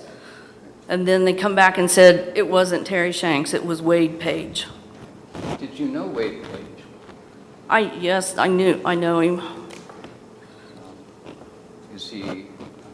When would be the last time you saw Wade Page before this evening? Oh, back in summer, maybe? Do you have any business dealings with him? No.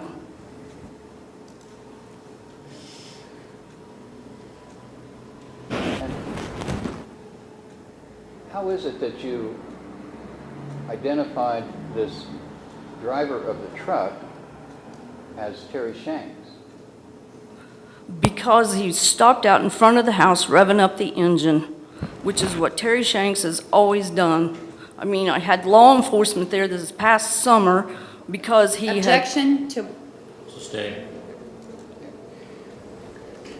You couldn't see the driver, could you? No, it was dark. At any point in time before law enforcement let you know that it wasn't Terry Shanks, it was Wade Page, did you understand that it wasn't Terry Shanks? No, I believed that it was Terry Shanks. Now,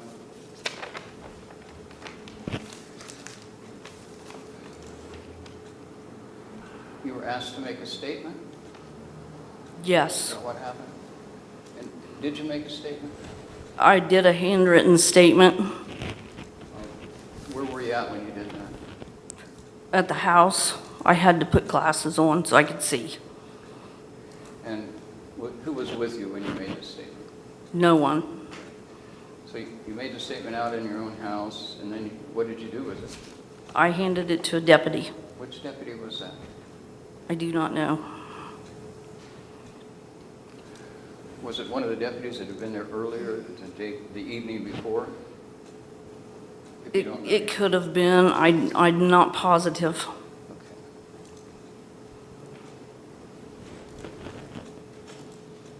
Now,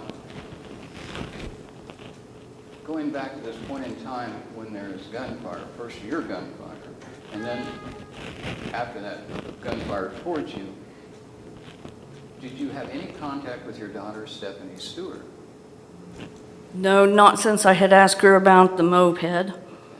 Do you know whether she was still on your property when all this went down? No.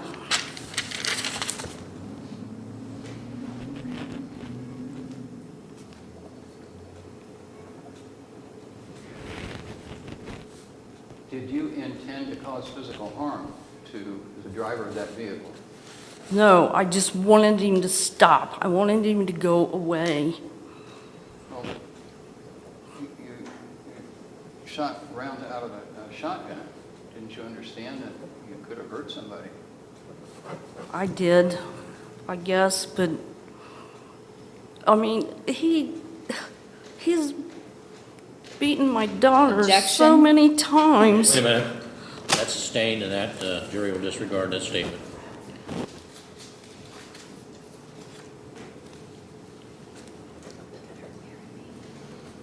No further questions. Thank you, Your Honor. Ross? Thank you, Your Honor. I'll start with something Mr. Bolger asked you about at the end. Stephanie was not there at the house anymore after you shot at the truck driving by? I did not see her, no. I don't know if she was in her camper or where she was. Okay. And I'm not saying she was there either. I mean, wanting to know who you call a fucking bitch on 911 or on the sheriff's office call, though. Who are you screaming at and telling to get out of your life? My daughter, Okay. because You're cussing her and telling her to get out of your life, but she's not there? I live in the country, I was screaming in the air. Okay. Now, you said that law enforcement was there on the 27th. They were there to do a wellness check on Stephanie, correct? Correct. Okay. And at that point, they thought that Terry might be there because he was driving a moped, correct? Correct. And the moped was there in front of the camper, correct? Correct. And then the moped leaves, and Yes. Terry's gone. I assume so, yes. So you knew him to be driving the moped? Nope. Okay. But you knew he wasn't there anymore and the moped's gone. Now, you testified that it's dark out there, and I'm familiar with the area, it's dark. No lights, you don't have security light, you have a front porch light, you own a firearm, and you are comfortable shooting it, you shoot things on the farm, correct? Raccoons, yes. Okay. Do you think that it's responsible gun ownership to shoot in the dark at a passing vehicle? Yes or no? Is that the appropriate thing to do with a shotgun? No. Okay. Now, you testified, made a big deal about how afraid you are living out there. You're afraid, you have a gun for protection, but you sleep with your front door open so you can hear what's going on outside. Why No. do you sleep with your front door open so you can hear what's going on if you're so afraid? That is not why I sleep with the door open. I sleep with the door open because I have a fan in another window and it sucks the air through the Okay. room. But if you're so afraid of all this bad stuff, why do you sleep with the door open, period? Because it's not warm enough for the air conditioner and cool outside. Or you're not really nearly as afraid as you're saying? Objection, Your Honor. Argumentative. Yeah, that's a statement, not a question. Sustained, that'll be described. Now, you testified to Mr. Bolger that I'm sorry, was the gun loaded when you picked it up? It was. Okay. And you testified to Mr. Bolger that you went outside, you went off the front porch a little ways, and you fired 2 shots? Yes. Okay.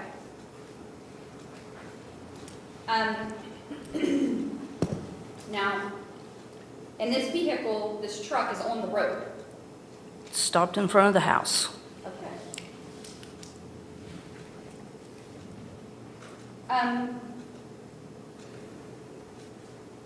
And you're saying that the truck was not moving when you shot at it? The first time, and then I hear him say, "You better bring more bullets," and he took off. Now, you hear him say, is what you just said, correct? You heard him say that. Yes. And at that point, you should have known that was not Terry Shanks. No, that would not have, I could not You heard identify his voice. I don't know, I'm not familiar with Terry Shanks' voice. You have tried to talk about all this terrible stuff, and you don't even know his voice? It's not like I have contact with him. It's like he Okay. beats my daughter, and I have contact with her, and, So you don't have contact with Terry Shanks, that's what you're saying? oh yeah, I've had contact with him. And you told the sheriff on that phone call that you made after you shot at the truck, you told him he threatened me. Do you remember saying that? Yes. Okay, but he didn't speak to you. He was out front revving up his engine. Do you think revving an engine is a threat?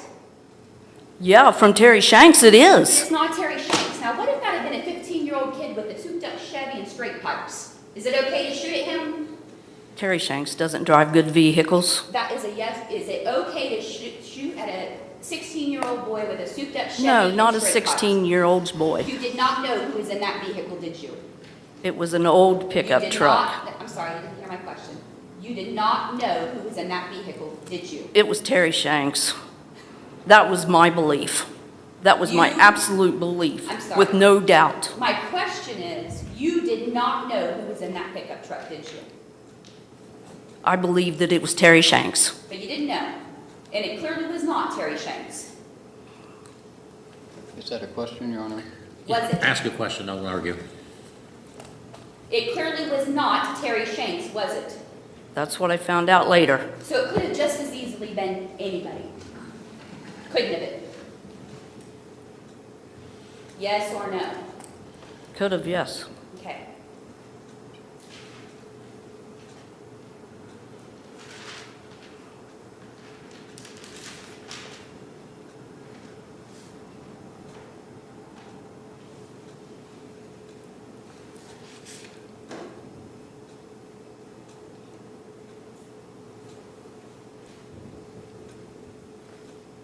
No further questions.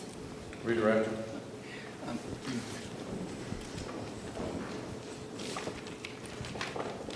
Mr. Baker,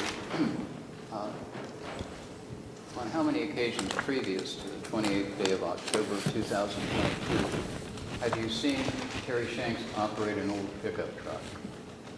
Many,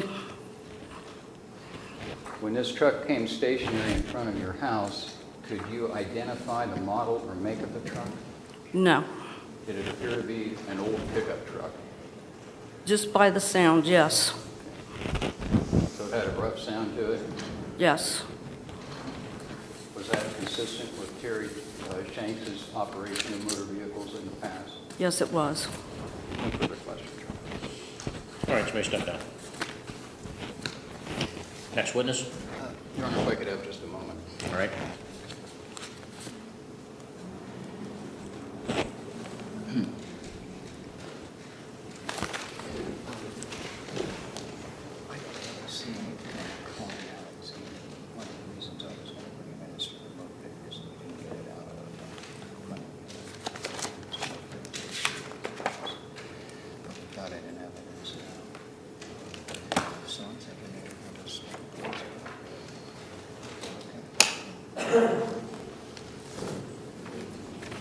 Your Honor, that would conclude our presentation of testimony. We do have a couple of exhibits. Okay, state rest, or the defense rest? Yes. All right. Any rebuttal from the state? No, Your Honor. All right, stay rest. All right. Ladies and gentlemen, I'm going to ask you to go into the jury room. There are some matters I need to discuss with the attorneys before we move to the next phase, which will be instructions from the court and then closing arguments. And so if you would just go back to the jury room, and we will knock on the door and have you come back in when we're ready. Thank you.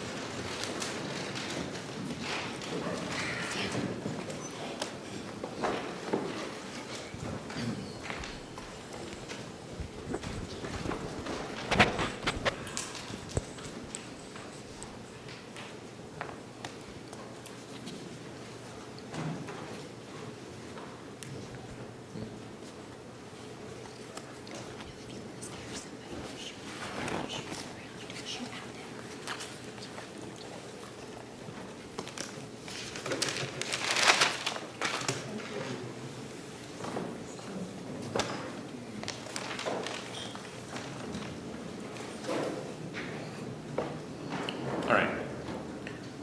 You have any motions, Mr. Bolger?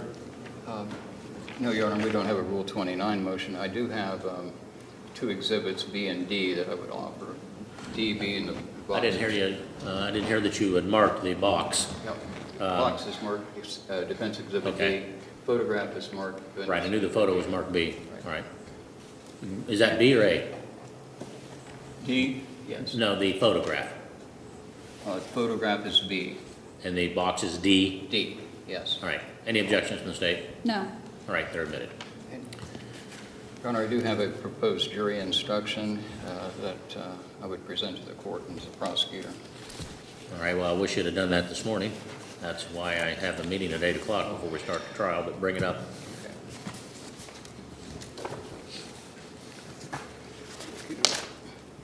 It is it's a transferred intent self-defense instruction. Pardon? Transferred intent self-defense instruction.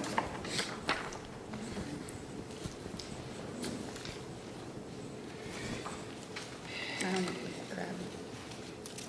Well, And, go ahead. and finally, Your Honor, Let me save time on this. Mr. Bolger, I just wrote down and put a star and circled that when you asked your client if she intended to cause physical harm to the person in the vehicle, she said no, she just wanted him to go away. There's no self-defense here. Self-defense requires that she use deadly force in an attempt to, that was the only means of saving herself from serious physical harm or death. Well, And she testified to the contrary. So I don't see how I can possibly, I mean, I was working all through the lunch hour preparing the self-defense instruction, but, you know, there's no basis for it based on her testimony. Well, she said she was in fear for her daughter. But the question was, and I'll say on that basis, there's no basis for that at all in the record to believe that. It has to be a reasonable belief. But her testimony was, you said, did you intend to cause physical harm to the person in that truck or vehicle? I didn't write that part down. And she said, no, I just wanted him to stop. That's not self-defense. It would be aggravated menacing. That's not aggravated menacing. She said that there's no testimony that's reasonable testimony that she was in fear for her life. I will say this, as a matter of law, revving up one's engine on a public road is not, in the court's opinion, anywhere close to satisfying a reasonable belief. Well, not without a context, Your Honor, and we would make a proper evidence with respect to that context that we were attempting to put forth in the opening statement. Your argument is context, and you know, and that's, I understand that, but it has to be context of the evidence that's in the record. So the court's not going to instruct on self-defense, so I'm not going to really address your issue. So, any other request? Yes, Your Honor, we wish to make a proffer. A proffer of what? Evidence? Of evidence Well, concerning... the record's closed. You rested. You rested. But So, and you tried to bring in some of the evidence, and I've stricken some of it. I let you bring in the evidence of everything that happened that night, and there were some other things that slid into the record about the prior dealings. But again, you know, if you want to make a proffer, you know, you can do that after the jury deliberates. I'll let you do that. Okay, thank you. Appreciate it. All right, any other requests for instructions? All right, Only the aggravated menacing instruction, Your Honor. aggravated assault. Aggravated menacing. Aggravated menacing for what? Based upon her testimony that she did not intend to cause physical harm, but wanted him to leave the property and intended to make him afraid. I don't think that's a lesser offense to felonious assault or aggravated assault. Mr. King, who researched this during the lunch hour, says it is not a lesser or an inferior.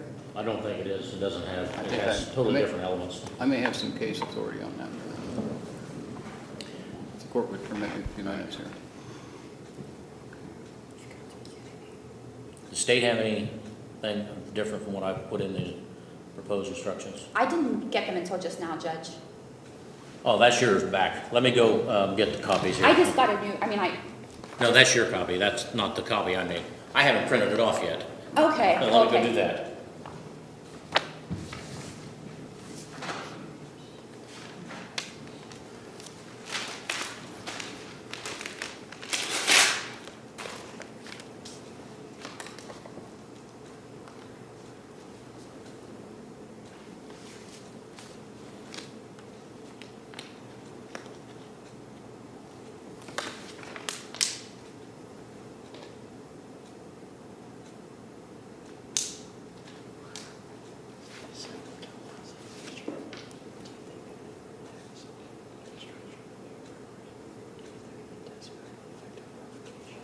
It has to be serious provocation.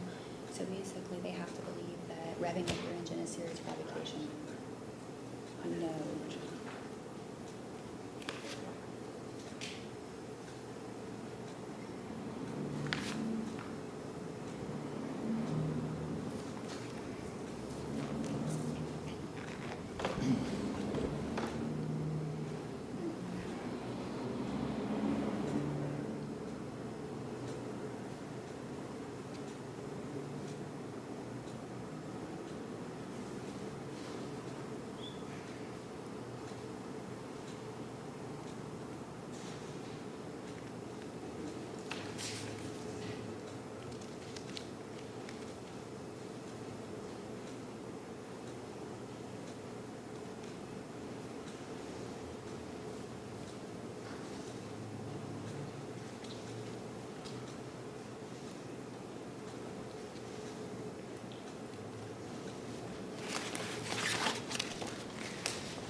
This is why I find the courtroom isn't. I have no idea.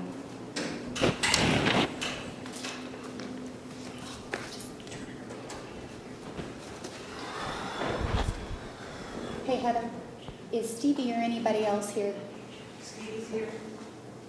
He can go, Jim's not calling him. You told him? Okay. They can come in and watch closing if they want, or they can go.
Wi-Fi access on this floor of the courthouse? For me, Wi-Fi access on this floor of the courthouse?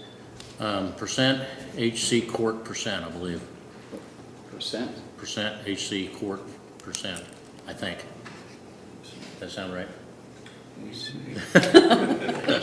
been a long time since I had to put it in. Okay. We didn't even know there was Wi-Fi over here. Well, I don't see it. Did that work? I think, is that lowercase? Yeah, all lowercase. Percent, AC, court percent. HC, not AC. HC court. HC, not AC. 8? H, the letter H. H. as in home. HC for Highland County Okay, got Court. it. HC court.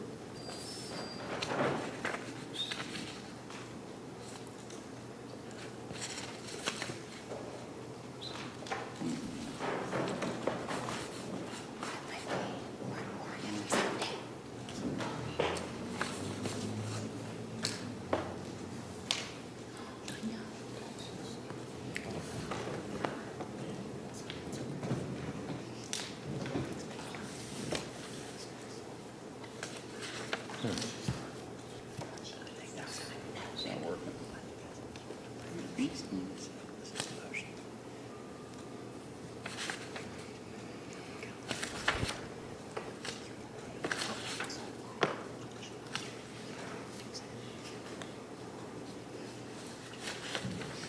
I just noticed in this printing that there's a line through here. Is that from needing new toner?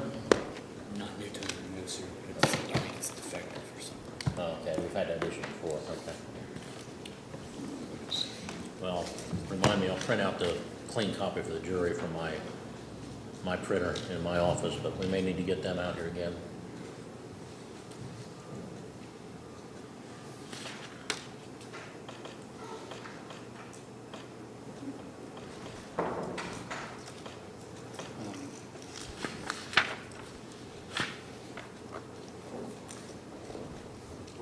Could I make access to a printer to print out a We don't have any wireless printers, I don't believe.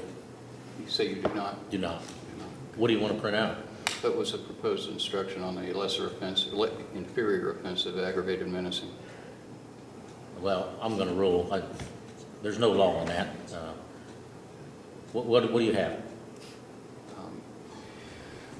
In terms of case authority, I've got to get on, I've got to get to my Lexus account, and I can't do that without a Wi-Fi. Well, what's the citation you have? I'll look it up. I won't be able to pull it out of my memory. I've got it in a folder for Oh, in your office? a previous client, yeah.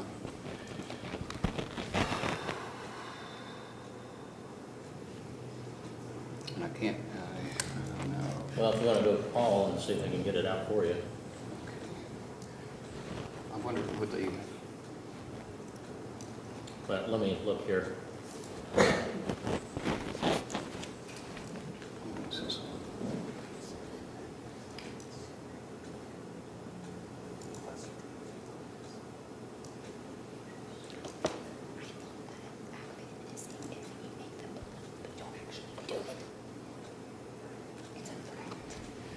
I'm stymied without a hotspot.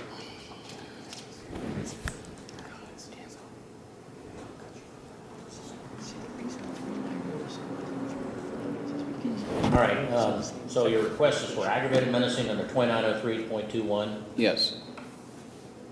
All right, well, that is that no person shall knowingly cause another to believe the offender will cause serious physical harm to the person or property of the other. Right. And in order for that to be an instruction, the court would have to find that there is that a jury could reasonably conclude that she attempted to cause him physical harm by some means other than a deadly weapon. And it was a belief. In this case, the evidence is clear, it's uncontroverted that she fired the weapon. And so, I don't see how we get to aggravated menacing because I don't see how the jury could reasonably find that there was not use of deadly force or deadly weapon. In fact, that's conceded.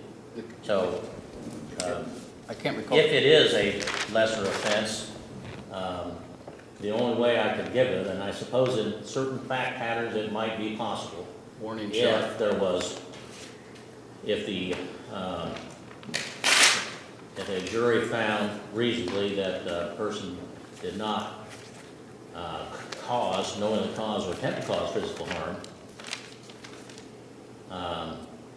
and there was no deadly weapon, then there might be basis for it. But that also has to be reasonable, and based upon the testimony, there's no question deadly weapon was used. There's no question that deadly or physical harm occurred and property damage occurred. So it's just not there under the law for the facts of this case. I think the fact pattern that the case addressed it in was a claim of a warning shot.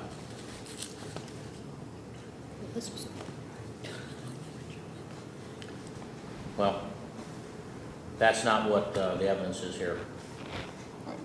The warning shot would be in the air, not at the truck, especially since it was peppered from the headlight to the tailgate, which would indicate to me more than one shot. So I will not give that instruction, but you've protected the record. Okay. All right. Now, I wanted to point out how I deal with I will also make this comment. I think that the evidence on provocation is fairly weak, but I don't think that I should rule as a matter of law it's not sufficient because the fact finder has to make that determination, and I can't say that as a matter of law this is not sufficient provocation, although again I think it's extremely weak. But in any event, beginning on page 8, after findings, I then start off with a paragraph that if and only if you've determined the state's proven all the essential elements of felonious assault, determined whether the defendant committed the offense while under the influence of sudden passion or a sudden fit of rage, blah, blah, blah. Then I go on to explain what the law is, the title of it, and the applicable part, and then, what's required.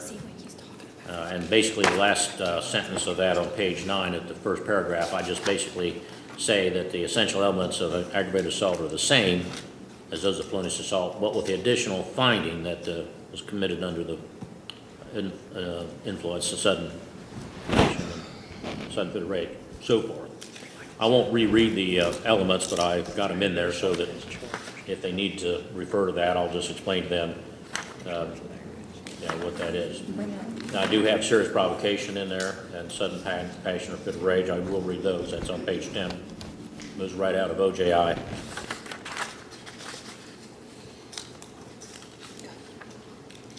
If I may, I'm looking at page 9, under the essential elements of aggravated assault, where it says the essential elements of the crime of aggravated assault as charged. Mm-hmm. The defendant's not charged with aggravated assault. That's true. I will just say are as follows. Yeah. Because again, we're dealing here with an inferior offense as opposed to a lesser included. So I'll strike out as charged, okay? I think that's reasonable.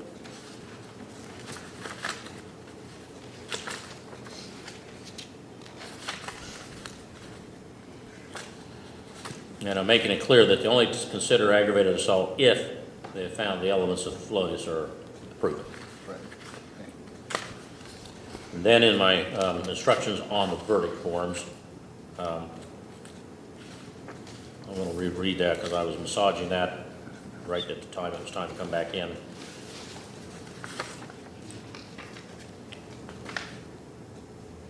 So on page 16, I state, after I tell them guilty or not guilty, I say more or less what I've said in the other substantive portion, that if you find the defendant committed the offense as charged in count 1, but she acted while under the influence of sudden passion or sudden fit of rage, and so forth, you'll complete the verdict form for aggravated assault, which reads blank space, and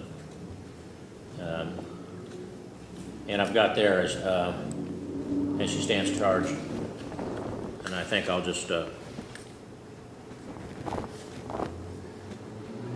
say in count 2 of the indictment. I'll strike that out. And then I go on to say you'll only complete one of the 2 verdict forms. If you find the defendant guilty of felonious assault, she didn't act under influence, sudden passion, etc., you only complete the verdict form for felonious. If you find her not guilty of felonious, you only complete that form. If you do find that felonious assault was occurred, I need to change that a little bit, occurred while defendant was under the influence and so forth, then you'll only complete that verdict form with guilty inserted in the blank line. There won't be a not guilty for aggravated assault. If there's not guilty, it's only influence assault. And then I have the specification there. And it's changed to just as the offense charged in count one, and let's change that to set forth. And then that way that clears that up if it's ag assault, that she's convicted, if they convict her of ag assault. Okay. Any questions or suggestions or objections beyond what we've already had? To the jury instructions? Pardon me? To the jury instructions? Yeah. Do you have anything else? I don't have anything else as to the jury instruction. All right, what else do you have? I would just ask if we could take a quick restroom break before Oh, you yeah. start Mhm. instructions. Yep. All right. Go I ahead. know that they're back there in the jury room, but Yeah. thank you. Okay. So.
All right, ladies and gentlemen, the break took a little longer than we thought. There were a number of different legal matters that the court had to consider and make determinations and then complete the final, what I hope is the final version of the jury instructions, although as I read it, if I find any typos, whatever, I'll correct those. So the parties have both rested and will now proceed with the instructions of the court. Ladies and gentlemen, you've heard the evidence. It's your duty, or it's now the duty of the court, I should say, to instruct you as to matters of law. The court and the jury have separate functions. You decide the disputed facts, the court provides instructions of law. Now, ladies and gentlemen, it's your sworn duty to accept these instructions and apply the law as it is given to you. You're not permitted to change the law or to apply your own definition or conception of what you think the law should be. All criminal cases begin with the filing of an indictment. An indictment informs a defendant that he or she has been charged with an offense. The fact it was filed may not be considered for any other purpose. Plea of not guilty is a denial of the charge and puts in issue all the essential elements of the offense. The defendant is presumed innocent until her guilt is established beyond a reasonable doubt. The defendant must be acquitted unless the state produces evidence which convinces you beyond a reasonable doubt of every essential element of the offense charged in the indictment. Now, reasonable doubt is present when the jurors, after they have carefully considered and compared all the evidence, cannot say they are firmly convinced of the truth of the charge. It's a doubt based on reason and common sense. Reasonable doubt is not mere possible doubt, but because everything relating to human affairs, or depending on moral evidence, is open to some possible or imaginary doubt. Proof beyond a reasonable doubt is proof of such character that an ordinary person would be willing to rely and act upon it in the most important of the person's own affairs. Now, ladies and gentlemen, you're the sole judges of the facts, the credibility of the witnesses that were presented, and the weight of the evidence. To weigh the evidence, you must consider the credibility of the witness. You'll apply the test of truthfulness that you apply in your daily lives. These tests could include the appearance of each witness upon the stand, their manner of testifying, the reasonableness of their testimony, the opportunity they had to see, hear, and know the things concerning which they testified, their accuracy of memory, their frankness, their lack of it, their intelligence, their interest and bias, if any, together with all the facts and circumstances surrounding their testimony. Applying these tests, you'll assign to the testimony of each witness such weight as you deem proper. You're not required to believe the testimony of any witness simply because that witness was placed under oath. You may believe or disbelieve all or any part of the testimony. You will determine what testimony is worthy of belief and what testimony is not worthy of belief. The testimony of the defendant is to be weighed by the same rules that apply to other witnesses. Now, each witness was subject to direct examination by the party who called them and to cross-examination by the opposite party. During cross-examination, counsel was able to inquire into some matters that did not directly relate to issues before the court. Such questions and answers are permitted for the purpose of helping you to determine the credibility and the weight to be given to that testimony for no other purpose. Now, ladies and gentlemen, the evidence is all of the testimony that was received from the witnesses excuse me, and any exhibits that the court has admitted into evidence during the trial. Now, evidence may be either direct or may be circumstantial, or may be both. Direct evidence is a testimony given by a witness who has seen or heard the facts to which they testify. It includes, of course, exhibits admitted into evidence during the trial. Circumstantial evidence is proof of facts or circumstances by direct evidence, from which you may reasonably infer other related or connected facts, which naturally and logically follow according to the common experience of mankind. To infer or to make an inference is to reach a reasonable conclusion or deduction of facts which you may but are not required to make from the other facts you have found have been established by direct evidence. Whether an inference is made rests entirely with you. When considering circumstantial evidence, you may not draw one inference from another inference, but you may draw more than one inference from the same facts or circumstances. So in other words, you can't stack one inference upon another inference to reach a conclusion of fact. Now, if circumstances create inferences that are consistent with either acquittal or guilt, the defendant must be acquitted unless inferences of favor of guilt rise to the level of proof beyond reasonable doubt. In the absence of direct evidence of a person's guilt, circumstantial evidence by itself may justify a finding of guilty if the circumstances are entirely consistent with the defendant's guilt or wholly inconsistent with any reasonable theory she is not guilty, and are so convincing as to exclude a reasonable doubt of guilt. Where the evidence is both direct and circumstantial, you must decide whether the combination of the two types of evidence overcomes presumption of innocence and convinces you beyond reasonable doubt the defendant is guilty. Now, the evidence does not include the indictment, so you won't have it with you, the opening statements or closing arguments of counsel that you're about to hear. Opening statements and closing arguments, as I've indicated previously, are designed to assist you. They are not evidence. Any statements that have been stricken by the court or that you were told to disregard are not evidence and must be treated as though you never heard them. You must not speculate why the court sustained any objection to any question or what the answer to that question may have been. You must not draw any inference or speculate on the truth of any suggestion that might have been included in a question that was not answered. A number of exhibits have been introduced and testimony related to them has been introduced and admitted into evidence. You may consider whether those exhibits are same objects in the same conditions they were originally. You'll determine what weight, if any, the exhibit should receive in light of all the evidence. Now, the law under which the defendant is charged in count 1 is entitled felonious assault and is numbered Ohio Revised Code 2903.11a2. This law states in pertinent part as follows.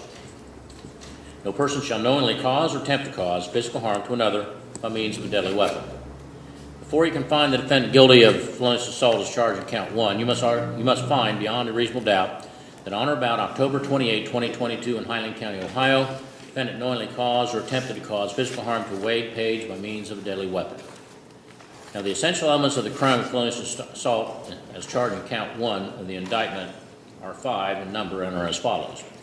That the defendant did 1, on or about October 28, 2022, 2, in Highland County, Ohio, 3, knowingly, 4, cause or attempt to cause physical harm to Wade Page, 5, by means of a deadly weapon. Now, it's not necessary to state proof the offense was committed on the exact day as charged in the indictment is sufficient to prove that it took place on a date reasonably near the date claimed. Before you can decide whether the state of Ohio has proved beyond reasonable doubt all the essential elements of the offense with which she is charged, you must first decide whether this is the correct county in which this trial should be held. The state must prove beyond reasonable doubt that all or any part of the offense charged was committed in Highland County, Ohio. Now, a person acts knowingly, regardless of his or her purpose, when he or she is aware that his or her conduct will probably cause a certain result, or is aware that his or her conduct will probably be of a certain nature. A person has knowledge of circumstances when he or she is aware such circumstances probably exist. Now, since you cannot look into the mind of another, knowledge is determined from all the facts and circumstances in evidence. You will determine from these facts and circumstances whether there existed at the time in the mind of the defendant an awareness of the probability that the defendant's actions would cause a certain result or be of a certain nature. Proof of motive is not required. The presence or absence of motive is one of the circumstances bearing upon purpose or knowledge. When an act is a crime, a good motive or purpose is not a defense. Now, the state charges that the act of the defendant caused or attempted to cause physical harm to Wade Page. Cause is an essential element of the offense. Cause is an act or failure to act which in natural and continuous sequence directly produces physical harm to Wade Page and without which it would not have occurred. The defendant's responsibility is not limited to the immediate or most obvious result of the defendant's act or failure to act. The defendant is also responsible for the natural and foreseeable consequences or results that follow in the ordinary course of events from the act or failure to act. Now, a criminal attempt is when one purposely does or fails to do anything which is an act or omission constituting a substantial step in a course of conduct planned to culminate in his or her commission of the crime. To constitute a substantial step, the conduct must be strongly corroborative of the actor's criminal purpose. Physical harm to persons means any injury, illness, or other physiological impairment, regardless of its gravity or duration. Deadly weapon means any instrument, device, or thing capable of inflicting death and designed or specially adapted for use as a weapon or possessed, carried, or used as a weapon. A deadly weapon is an instrument, device, or thing that has two characteristics. First characteristic is that it's capable of inflicting or causing death. Second characteristic is in the alternative, either the instrument, device, or thing was designed or specially adapted for use as a weapon or was possessed, carried, or used, in this case, as a weapon. These are questions of fact for you to decide. Now, if you find the state proved beyond a reasonable doubt all the essential elements of the offense of felonious assault as charged in count 1 of the indictment, your verdict must be guilty as to such offense according to your findings. If you find the state failed to prove beyond a reasonable doubt any one of the essential elements of the felonious assault as charged in count 1 of the indictment, your verdict must be not guilty as to such offense according to your findings. Now, if, and only if, you determine that the state has proven all of the essential elements of felonious assault, you will determine whether the defendant committed the offense while under the influence of sudden passion or in a sudden fit of rage, either of which is brought on by serious provocation occasioned by the victim that is reasonably sufficient to incite the person into using deadly force, which would constitute the offense of aggravated assault rather than felonious assault. The law entitled aggravated assault is numbered Ohio Revised Code 2903.12A2, and this law states in pertinent part as follows: no person while under the influence of sudden passion or in a sudden fit of rage, either of which is brought on by serious provocation occasioned by the victim that is reasonably sufficient to incite the person into using deadly force, shall knowingly cause or attempt to cause physical harm to another by means of a deadly weapon, as defined in Revised Code section 2923.11a. So before you can find the defendant guilty of aggravated assault, you must first find beyond a reasonable doubt on or about October 28, 2022, if the defendant, while under the influence of sudden passion or in sudden fit of rage, either of which is brought on by serious provocation occasioned by the victim that is reasonably sufficient to incite the person into using deadly force, knowingly caused or attempted to cause physical harm to Wade Page by means of a deadly weapon. So the essential elements of aggravated assault are the same as a felonious assault. It's just that there's an additional finding, if that is your finding, that the offense was committed while under the influence of sudden passion or in sudden fit of rage, either of which was brought on by serious provocation occasioned by the victim that was reasonably sufficient to incite the person into using deadly force. So the essential elements are the same with that additional finding that I just described.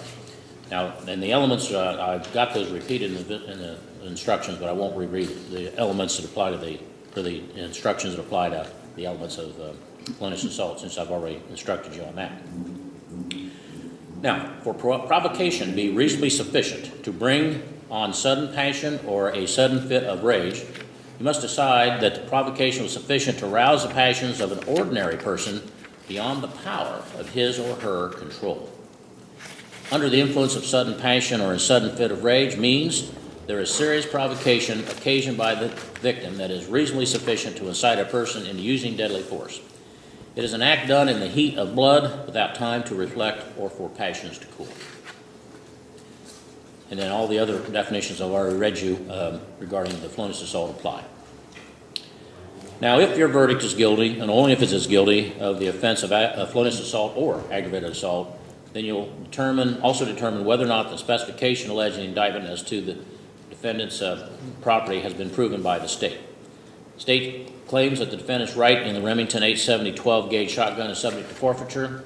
If you find by the greater weight of the evidence that the Remington 12-gauge shotgun was used in any manner to commit or facilitate or to aid in the commission of the offense in count 1 of the indictment on or about October 28, 2022, then you will find it to be subject to forfeiture.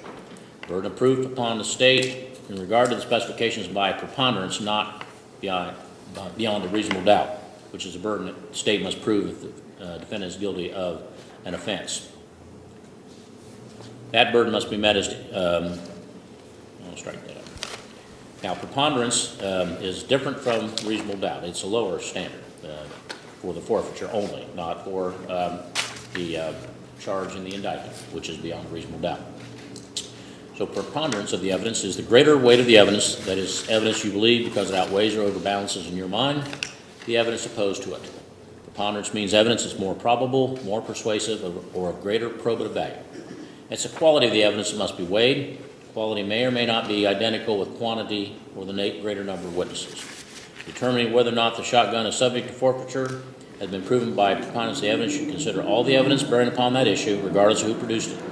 The weight of the evidence is equally balanced, or if you're unable to determine which of the parties has the preponderance, then the state's not proven that the item is subject to forfeiture.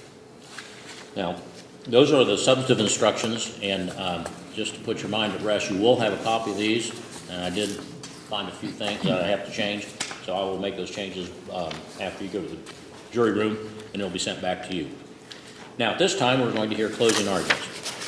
Like the opening statement, closing arguments of counsel are not evidence. They are simply their arguments as to what they believe that the evidence has shown, and you're to consider them for that purpose, but not as evidence.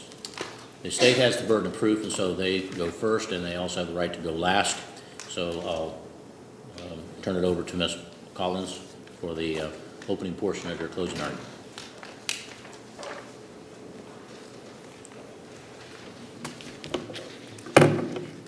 Good afternoon now. I first want to thank you on behalf of the Sheriff's Office and my office for your time and attention to this very serious matter. Our country is one of the few in the world that uses a jury system to decide guilt in a case, and that only works because of citizens like yourselves who take your service seriously, and for that I want to sincerely thank you.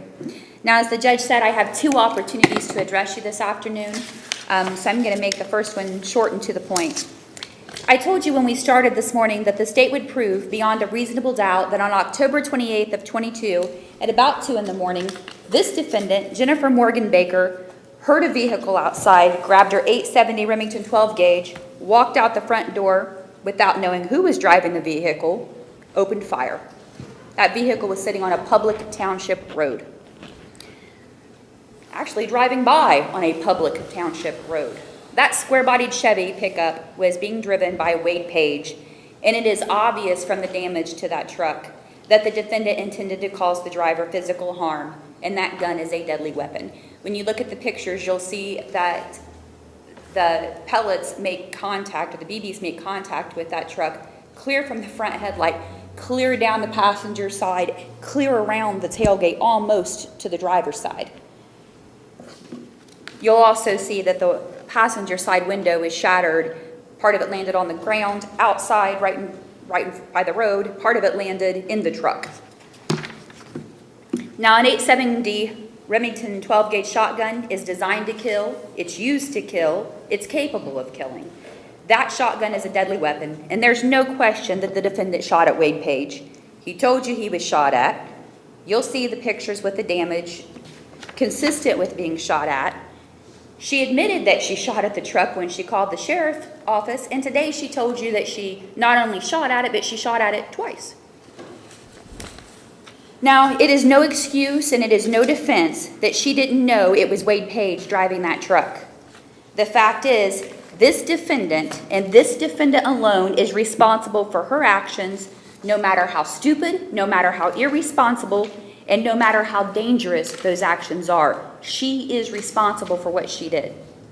Ladies and gentlemen, the state has proven beyond a reasonable doubt that this defendant attempted to cause physical harm to the driver of that truck with a deadly weapon. This defendant is guilty of felonious assault. Thank you. All right, thank you, Mr. Bolger. On behalf of the defendant.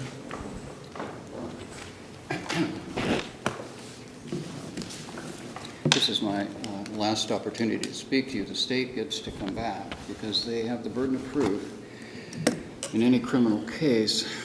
And I would like to start by pointing out the obvious. We know from the testimony of Wade Page that as he was traveling in a drunken state at 2 o'clock in the morning on Walnut Shade Road, he saw gunfire, but he could not identify any particular person associated with it. He certainly heard and felt the impact on the truck and the window, but he didn't know who shot at him. The reason that Jennifer Baker is sitting in this courtroom today is because after she shot at that truck, she called the sheriff's department and she told him what she'd done. Now,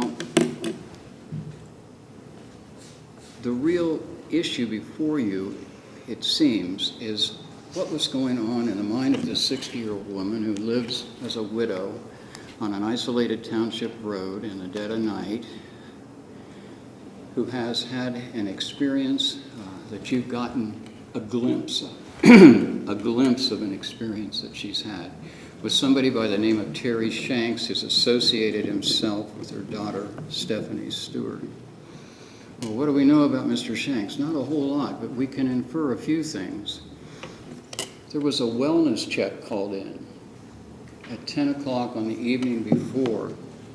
And what happens at the Sheriff's Department? They have maybe at the most 4 road patrol officers on shift. And when that wellness check comes in for 11600 Walnut Shade Road, virtually the entire shift, excepting 1 officer, is down there. Why? Because they know this is Terry Shanks. They know who Terry Shanks is, and 3 officers go down there. Not 1, but 3 go down there and confront Stephanie Stewart, my client's daughter, at the door of her camper and refuse any permission to enter because they want to find out if they have Mr. Shanks inside that camper. When that phone call from Jennifer comes in at 2 o'clock in the morning, telling him what she's done, she's shot at a vehicle that Terry Shanks has stopped and revved his engine up in front of her house, a habit that she is well acquainted with, a person that she is well acquainted with, a person who has, as she's testified, beaten her daughter repeatedly.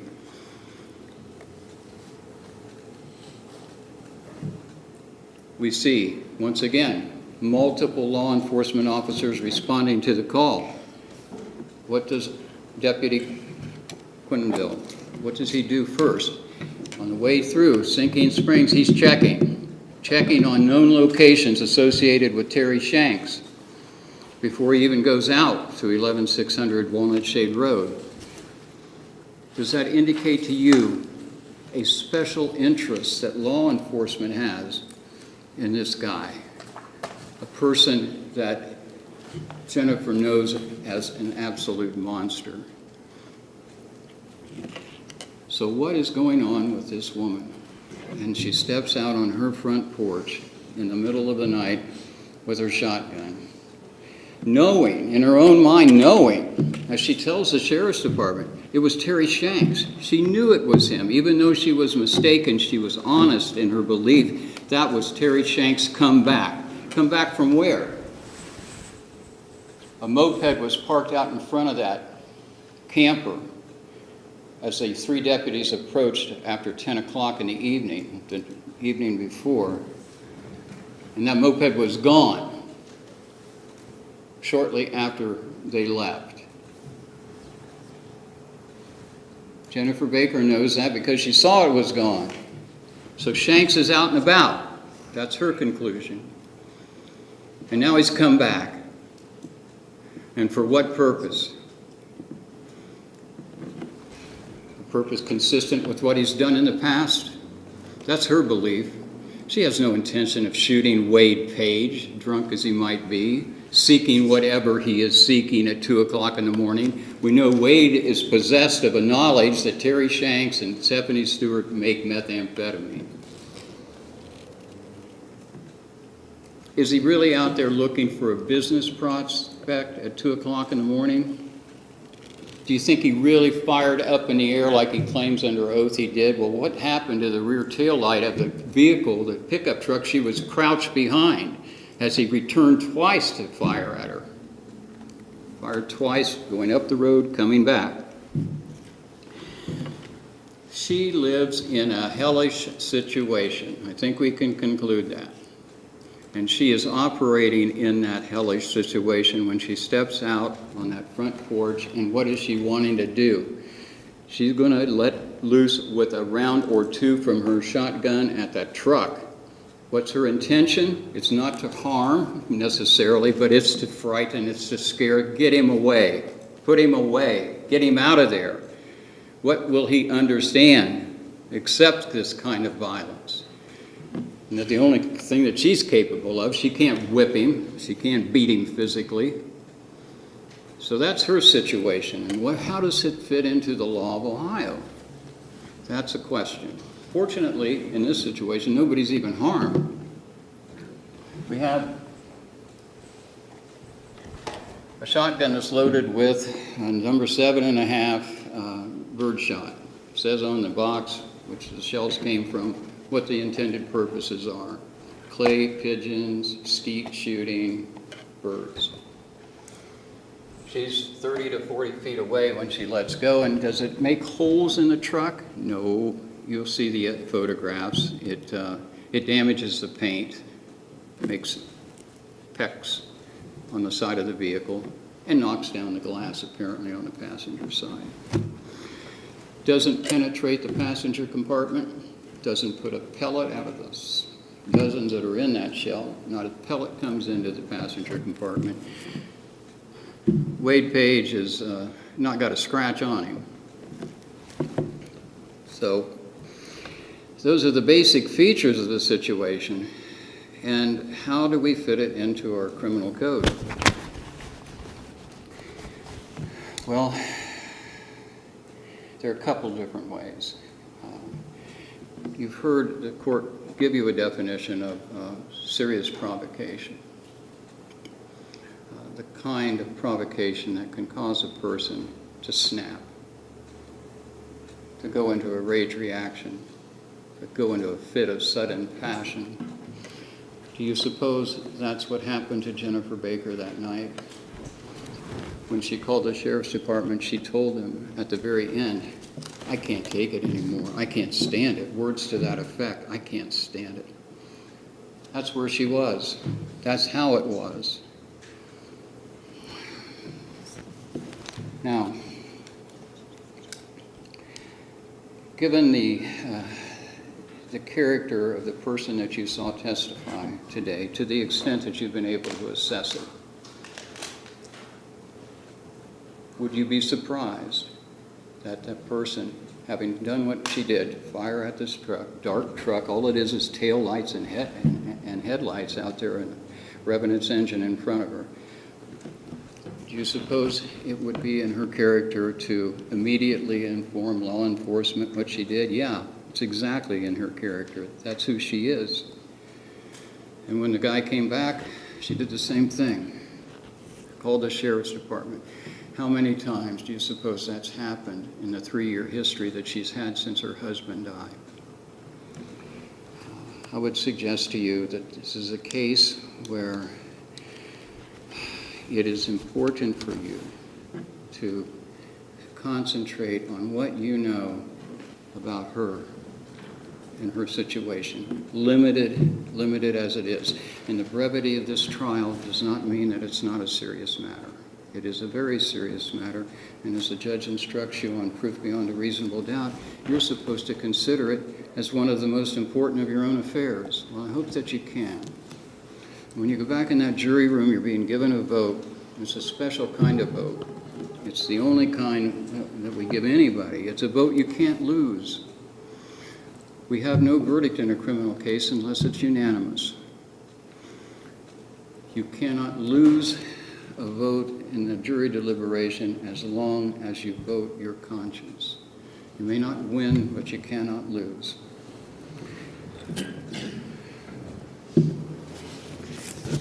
I hope that you will give full recognition to who you're dealing with over here and take it into account and not do just what the law indicates, but do what's right in this situation. Objection. Wait a minute, now, Mr. Mulder, that's not correct. You just encourage them not to do what the law requires.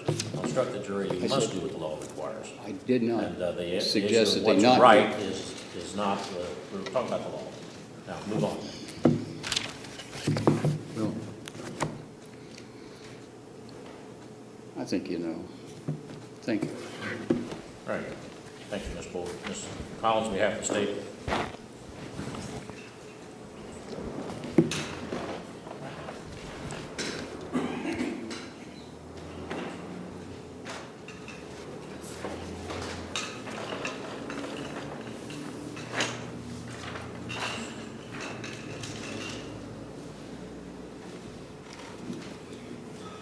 Terry Shanks. You've heard about Terry Shanks. You've heard about Terry Shanks. You've heard about Terry Shanks. You know what? Terry Shanks isn't on trial. You know why? Terry Shanks was not on Walnut Shade Road at 2 in the morning on October 28th of 2022. He wasn't there. So, done with him. And she's well acquainted with him. She's terrified of him. He's a monster, on and on and on. But she can't recognize his voice. That's what she said. Because I said, well, when he told you, you better get more bullets and he's threatening you, wouldn't have you known then that it was not Terry Shanks? Well, I can't recognize his voice. But he wants you to believe that she's so acquainted with this man that, she knows she has to shoot at him. Mr. Bolger wants to lay all this blame on Mr. Page. Mr. Page did this, Mr. Page is drinking, he's driving down the road, he's doing this, he's doing that. Mr. Page did wrong that night. He did. Absolutely. He did wrong after she shot at him, and he admitted the wrong that he did, and he took responsible for the wrong that he did, period. What he did after what she did does not excuse what she did, period.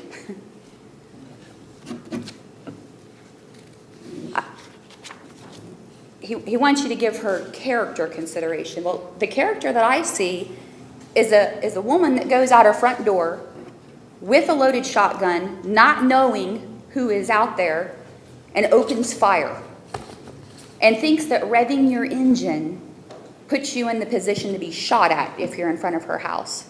That's the character of the person I see. And that's a dangerous character. Now, I'm sure that during the trial that there were things that were mentioned that weren't developed, and they left questions in your mind. That be mindful of the judge's instructions, the law. It says that the evidence and testimony that you are to consider in the case is what you heard from that witness chair and the evidence that have been the exhibits that have been admitted into evidence. It's important to note that nothing that the defense attorney said in his questions is evidence. Only the answers from the witness chair.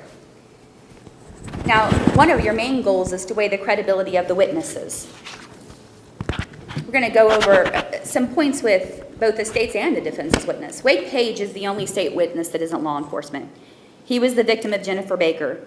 He told you the events of the early morning hours of October 28th of 22, open, frank about what happened, including the wrong that he did. He has no bias. He took responsibilities for his actions. He simply related the events of that night or that morning to you. And Mr. Bolger tried to trip him up, tried to get him to say things that weren't true. It's not what I said. Objection, Your Honor. That didn't happen. I'm going to overrule it. That's argument. It's argumentative. It's not evidence. Remember his testimony, and you weigh his credibility and how open he was, and whether or not he could remember the things that happened that evening. You also heard from various law enforcement officers that handled the investigation. Again, they simply related the events of that evening. They were on the scene. They collected evidence. They took pictures. They came in today and just told you exactly what they did and what happened. They're doing their job, and part of that job is to explain to you all what happened. They've done exactly that. Now, the witness for the defense, the defendant herself, Jennifer Morgan Baker. Now, who in this case has the most bias today? Who has the most reason to get on the stand and make herself look the best?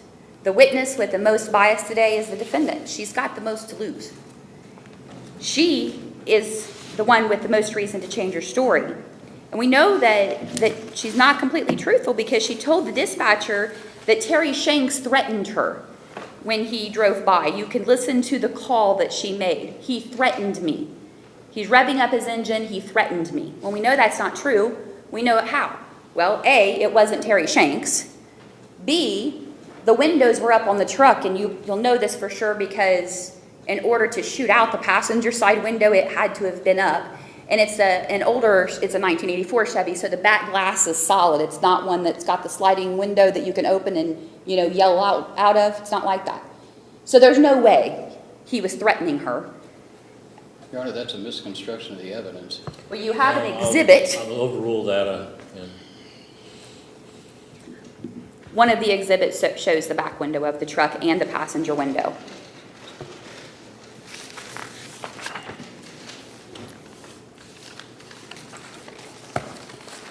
Now, you also heard her words from that evening, the phone call where she calls and tells Dispatcher Swingley that she heard a vehicle, grabbed her gun, walked outside and fired at the vehicle. So today, she tells you, I'm scared. It's scary out there. I live on a farm. I'm a widow. I'm by myself, and I'm scared. But but you sleep with your front door wide open, or one door wide open so that the air can move through your house. I don't understand. If you're so terrified that you walk outside and shoot at everything that moves, why are we sleeping with the front door wide open? That's a contradiction. She knew Terry was driving a moped that evening because officers came. They said the moped's out there, which means Terry's in there. A little bit later, the moped is gone. After the officers leave, the moped is gone. Terry's gone. So she had no reason to believe he was driving a pickup truck that night because she knew earlier he was on a moped. Now, the entire defense is basing this crime essentially on somebody driving down the road and revving their engine, and that being enough to provoke her to get out of bed, walk outside, and fire 2 shots from that shotgun. So if we go with that, every 16-year-old boy, just like I said to her when she testified, that straight pipes his pickup truck and drives down Walnut Shade Road is in danger of being shot at, and that's okay because he's revving his engine. That's ridiculous. That's not the law. That's dangerous. When the judge is giving his instructions, I'm guessing it was a Mustang. Sounded like a Mustang went by, revved up its engine. If we believe the defense's theory of what's okay, that person revved up its engine when it drove by, so it can be shot at? No. That's not the law. That's dangerous. She wants you to believe that she was just trying to scare the driver of that truck so that they would leave. Well, the driver of the truck wasn't stopped. It was moving. But when you're firing a warning shot, do you fire twice at the vehicle, or do you fire into the ground or into the air? You don't fire at the vehicle that you're trying to scare, if that's really what you're doing. You fire into the ground or you fire into the air. And you certainly don't fire twice. That's not trying to scare, that's trying to kill. That's harming.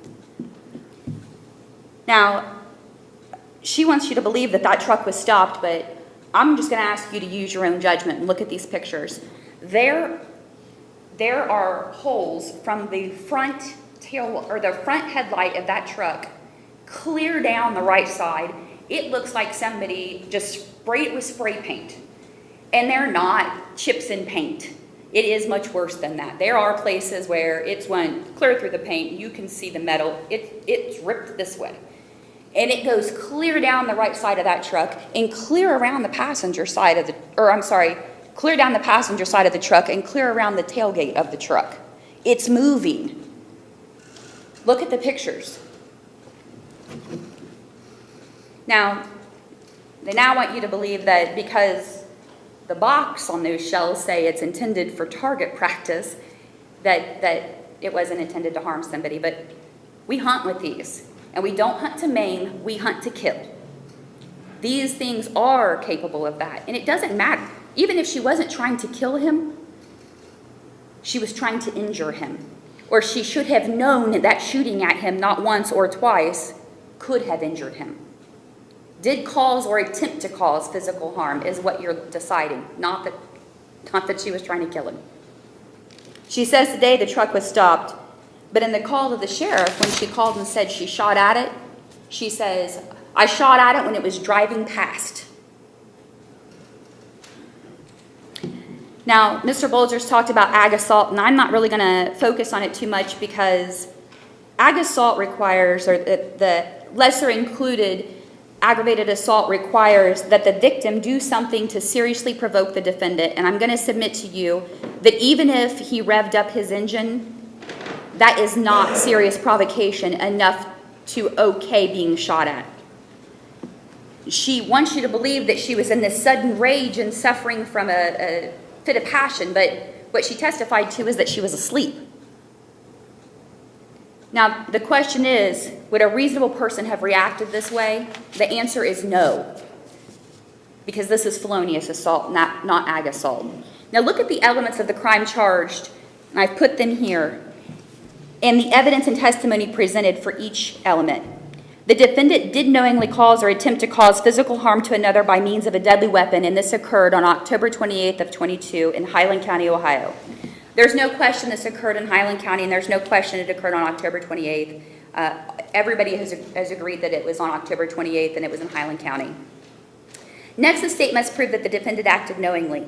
A person acts knowingly, regardless of their purpose, when they are aware that their conduct will probably cause a certain result, or she's aware that her conduct will probably be of a certain nature. When you walk outside with the 12 gauge and you fire 2 rounds at a vehicle that's passing by, you know that the probable result is a person inside could be injured. You know that. It's common sense. And again, we know that she knew what she was doing because she called the dispatcher and said, I picked up my shotgun, I walked outside, and I fired. Next is to prove the defendant caused or attempted to cause physical harm to Wade Page. Again, there's really no question that she attempted to cause physical harm. She used an .870 Remington shotgun and shot at him. Her actions busted out the passenger side window of the truck, throwing glass into Wade's face. The entire passenger side and the tailgate is riddled with holes from where this defendant opened fire. Had this occurred 30 minutes sooner, Wade's father-in-law was in the passenger side of that vehicle. That was the testimony today. Now, the defendant was attempting to cause physical harm to the driver of that truck, and obviously a gunshot is capable of causing physical harm. The only reason that you take aim and fire at a person is to cause them harm or kill them. The state must prove that the defendant attempted to cause the physical harm with a deadly weapon. I'm not going to spend a lot of time on this. Common sense. A gun is a deadly weapon. That is what it's specifically intended for. That's what it's adapted for. That's what its purpose is. Once you find that the defendant committed the crime of felonious assault, consider the forfeiture specification, and this too is really easy. Did the defendant use the gun to commit an offense? If the answer is yes, then the gun is subject to forfeiture. That's it. Ladies and gentlemen, the state has proven each element beyond a reasonable doubt. The physical evidence is overwhelming, the witness testimony is overwhelming, and above that, you have the defendant's own statements admitting that she did this. Now, you have heard a lot about Terry Shanks and how this defendant thought he was driving the truck, but that is absolutely no excuse and it's no defense to the defendant's actions. Mistaken identity to a crime is not a defense. If it were a defense, you would have an instruction on it in the jury instructions. You don't, because it's not a defense. It's not the law.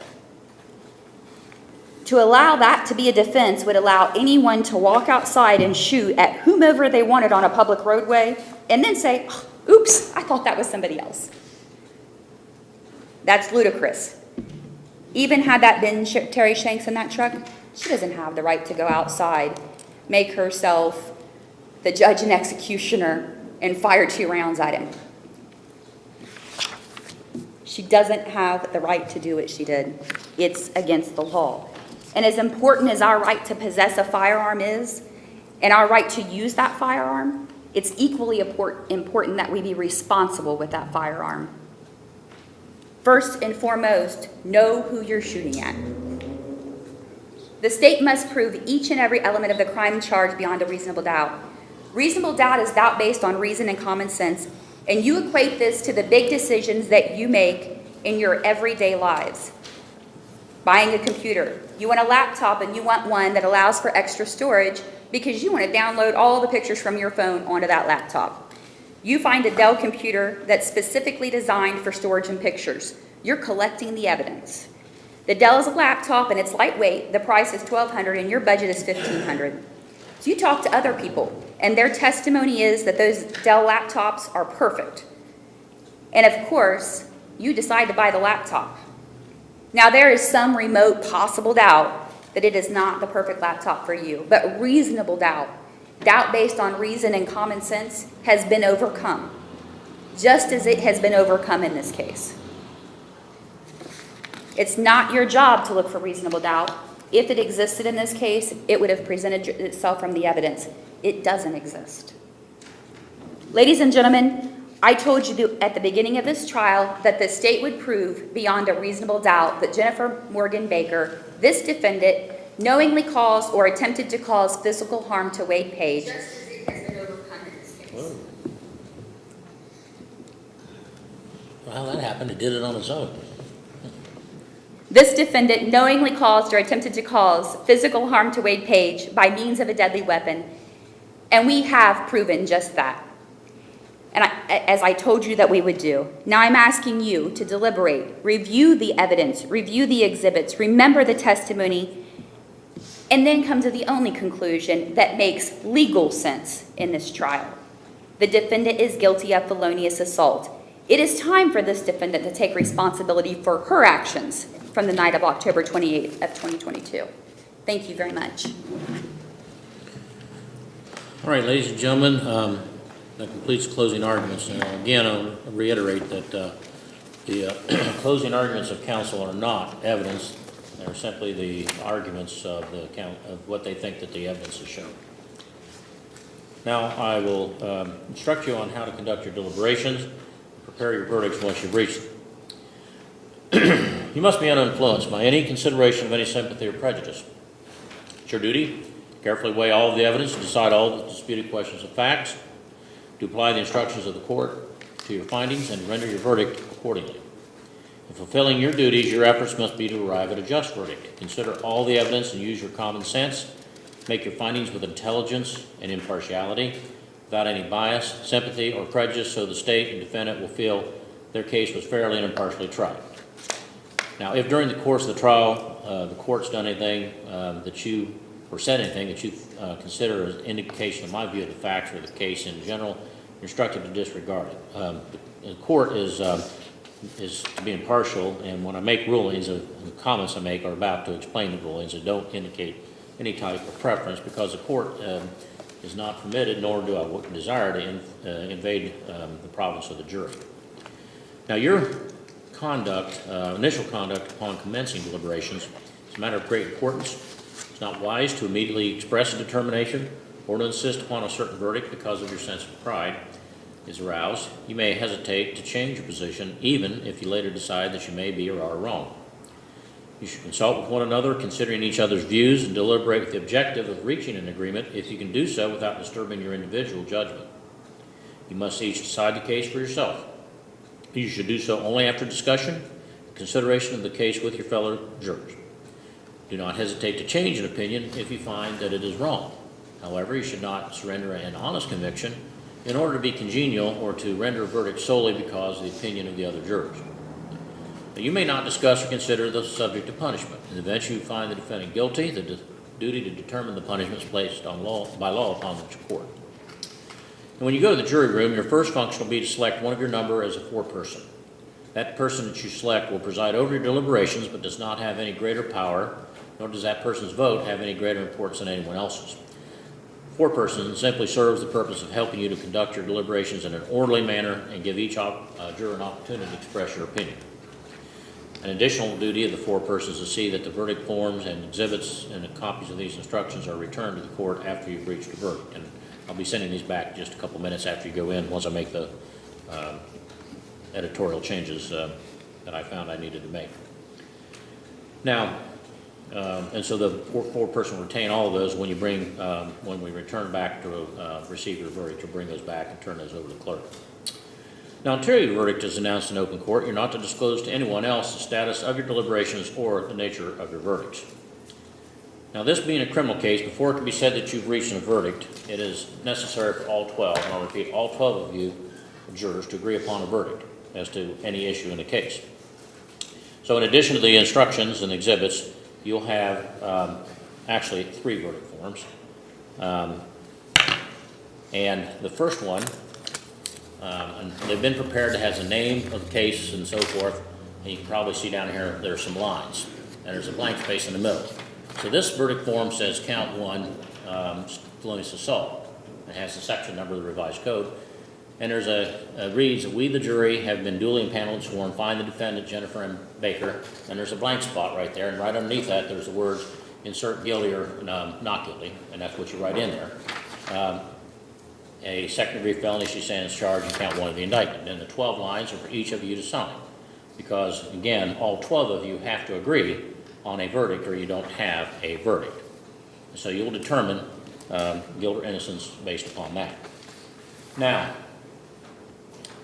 if and only if you have found the defendant committed the offense of felonious assault as charged in count 1, you consider then whether she, but you find that she acted while under the influence of sudden passion or sudden fit of rage, which was brought on by serious provocation of the victim sufficient to incite the person in using deadly force, then in that instance you'll complete only the verdict form for aggravated assault, which reads as follows: we, the jury, find the defendant blank space. It's basically the same form.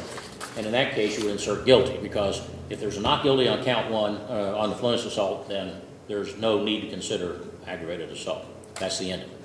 But so if you do decide that the state proved felonious assault, and then you go on to deliberate and find that there was the serious provocation and so forth under the language that I explained to you, then in that case you would complete a guilty form, insert guilty on the aggravated assault verdict form. And again, you have to, all 12, sign that verdict. So if it's guilty of aggravated assault, then you just sign that form. If it's not guilty, you sign the verdict for felonious assault. Or if it's guilty of felonious assault, but there's no provocation and sudden fit of passion and rage, as I've instructed you, then it would be guilty of felonious assault. Now, if you find the defendant guilty of count 1, either felonious or aggravated assault, then you'll also consider whether the firearm that was used is subject to forfeiture. And that verdict form is pretty much similar, but it says forfeiture. And it says that we, the jury, having been duly impaneled, sworn, find the Remington 870 12-gauge shotgun. There's a blank space, and underneath that there are the words to call to your attention. You insert either is or is not subject to forfeiture due to its instrumentality in the commission or facilitation of the offense charged in count 1 of the indictment, of which we have found the defendant guilty. Again, if you have a not guilty finding of felonious assault, you don't have to fill that out, because unless there's a guilty verdict on count 1 of either felonious assault or aggravated assault, there's no forfeiture to be considered. All right, now, and that also requires all 12, by the way, all 12 of you to sign. And once you retire to deliberate, the bailiffs will be in charge, and one of them will be stationed outside the door to the jury room to ensure your deliberations are not disturbed. However, he or she, if we have one of the female staff filling in, cannot discuss the case with you or answer any questions about it. So if you do have a question, whether it's about an issue in the case, or if it's you want to have somebody call something, or if you whatever, write that down, and then the bailiff will give it to me, and then I'll make the decision what should be done. Now, if you ask a question concerning wanting something that was not in the record, I cannot answer that for you. So, for instance, I remember there was stories about a civil case in which there was an argument about liability between the two parties in an automobile crash, and the judge, I wasn't involved in it, but the next day the judge told me about it, said they sent back a question and said, we'd like to know which ambulance arrived at the scene first, the one that took the plaintiff or the one that took the defendant. Well, and it had never been brought out in the case. So, obviously, I can't answer a question like that, because if it wasn't introduced, I can't give you more evidence. You have to decide the case based upon what has actually been admitted here today through testimony and the exhibits. And if you ask a question about the law, what I'll probably do is respond in writing and just say, look at page whatever. So you will have written instructions.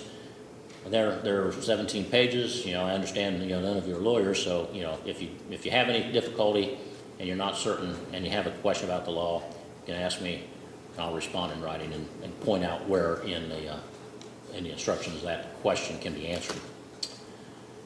Now, once you've reached a verdict, you'll knock on the door, inform the bailiff that you've reached a verdict, not what it is, but just simply say we have a verdict, and then we will get everybody reassembled here. The attorneys are supposed to stay within 5 minutes or so of the courthouse. It may take a few minutes to reassemble everybody. We have to get the clerk and so forth, but we'll reassemble before that.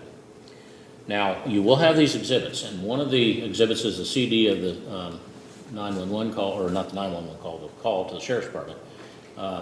If you want to listen to that, we'll have to bring it back in and hook it into the laptop and play it so that you can hear it, but because we won't give you a device in the jury room.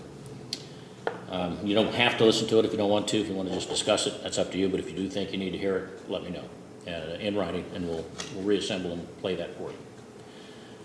Now, also, when you go back in the room, turn off, just leave your cell phones there and on the sash, window sash, the bail will collect them, put them in a bag, and then return them to you once the case is completed.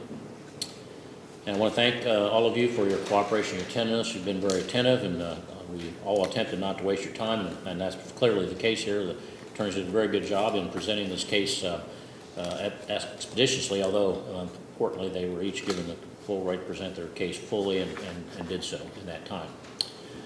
All right, now, is there anything further from counsel? No, Your Honor.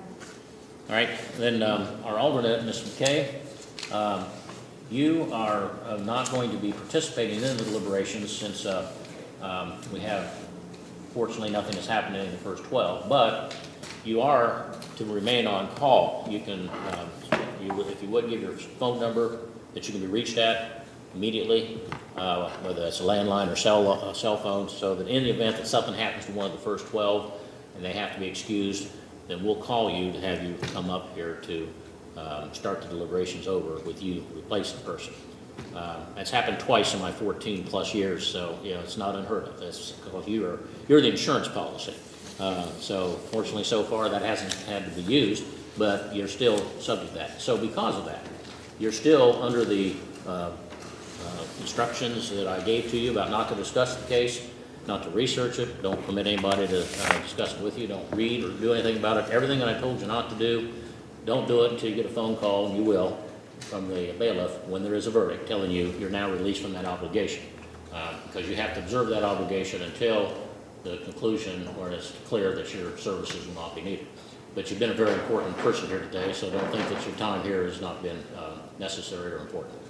So with that, if you would go ahead and go out this way and leave your phone number with the bailiff, and the remainder of the jury will go ahead and go to the jury room, and we'll send back the exhibits, verdict forms, and instructions in just a couple minutes.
Thank you. Be seated, please.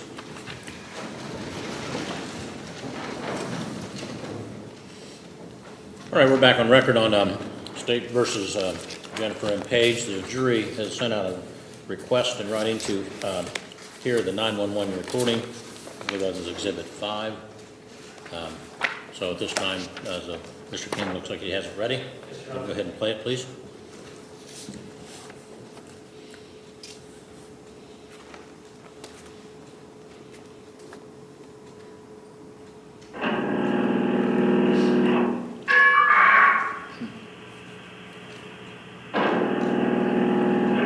You have reached the Highland County Sheriff's Office. If this is an emergency, hang up and call 911.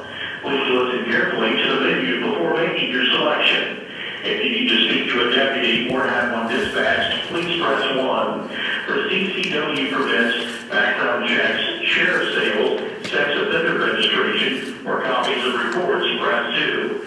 To be transferred to the jail, press 3. For accounting and contracts, press 4. To reach the jail administrator, press 5. For the Hillsborough Municipal Court, press 6. Thank you, and have a safe day. You have reached the Highland County Sheriff's Office. If this is an emergency, hang up and call 911. Please listen here.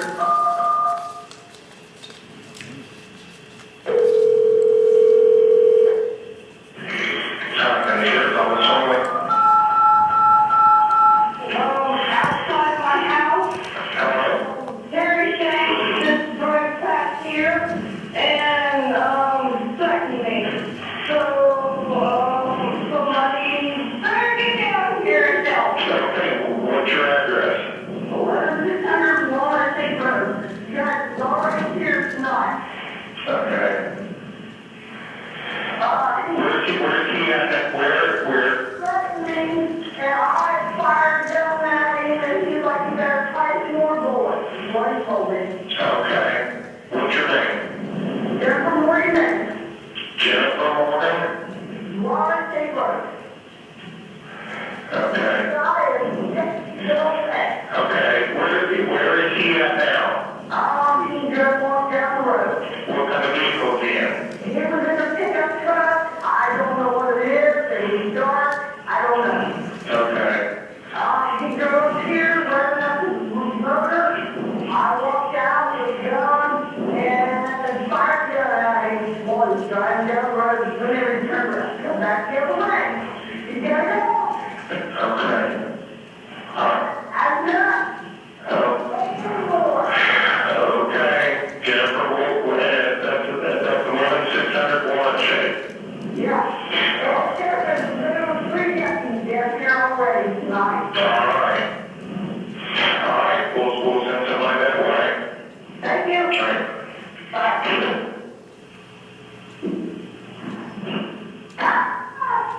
Motherfucker, I'm happy. Yes, I got you can't stand up to me. Just talk out my life.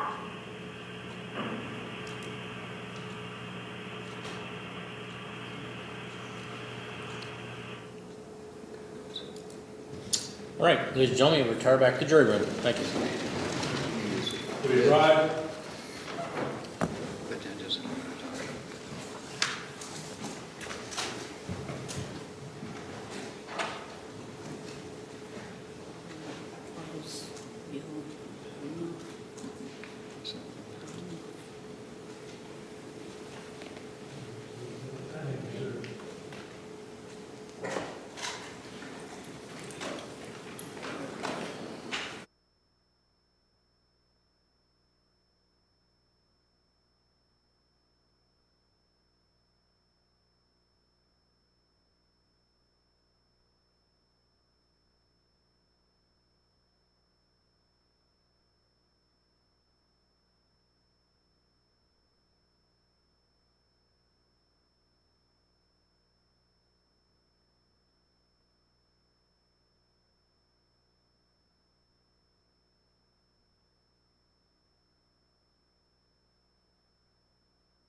All right, we're back on record. It's approximately 4:08. The court received a verdict approximately, or a notice of the verdict at approximately 4:04. So, and it did, there was a request made to Mr. Strain, bailiff Strain, that a juror wanted to go to their call to have someone pick their kids up. I instructed him just to get the number to do it for them. So that there was that communication, but it post-verdict. All right, Mr. Reno, would you have the verdict or the jury come in, please?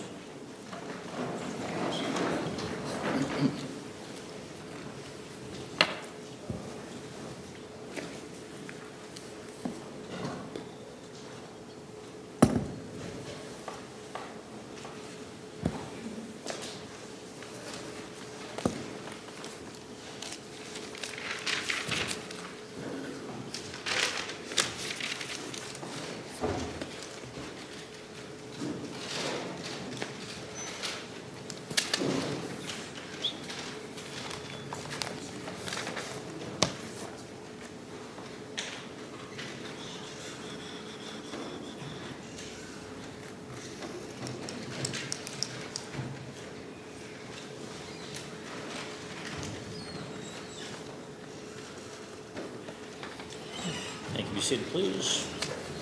All right.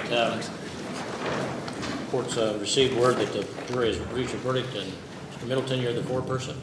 If you would hand that to the clerk, please.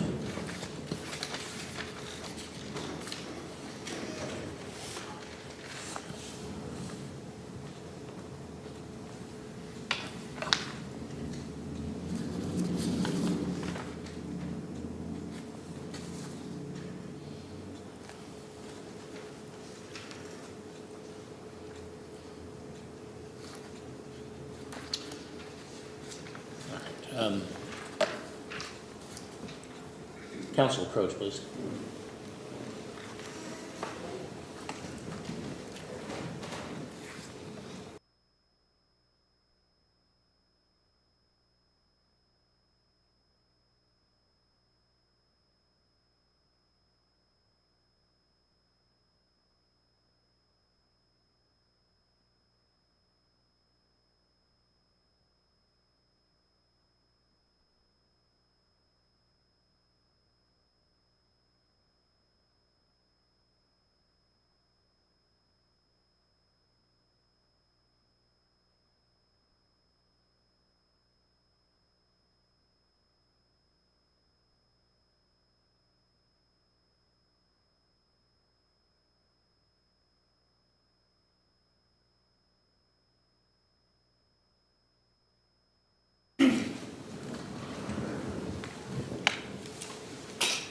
Mr. Hodgson, would you read the verdict forms, please?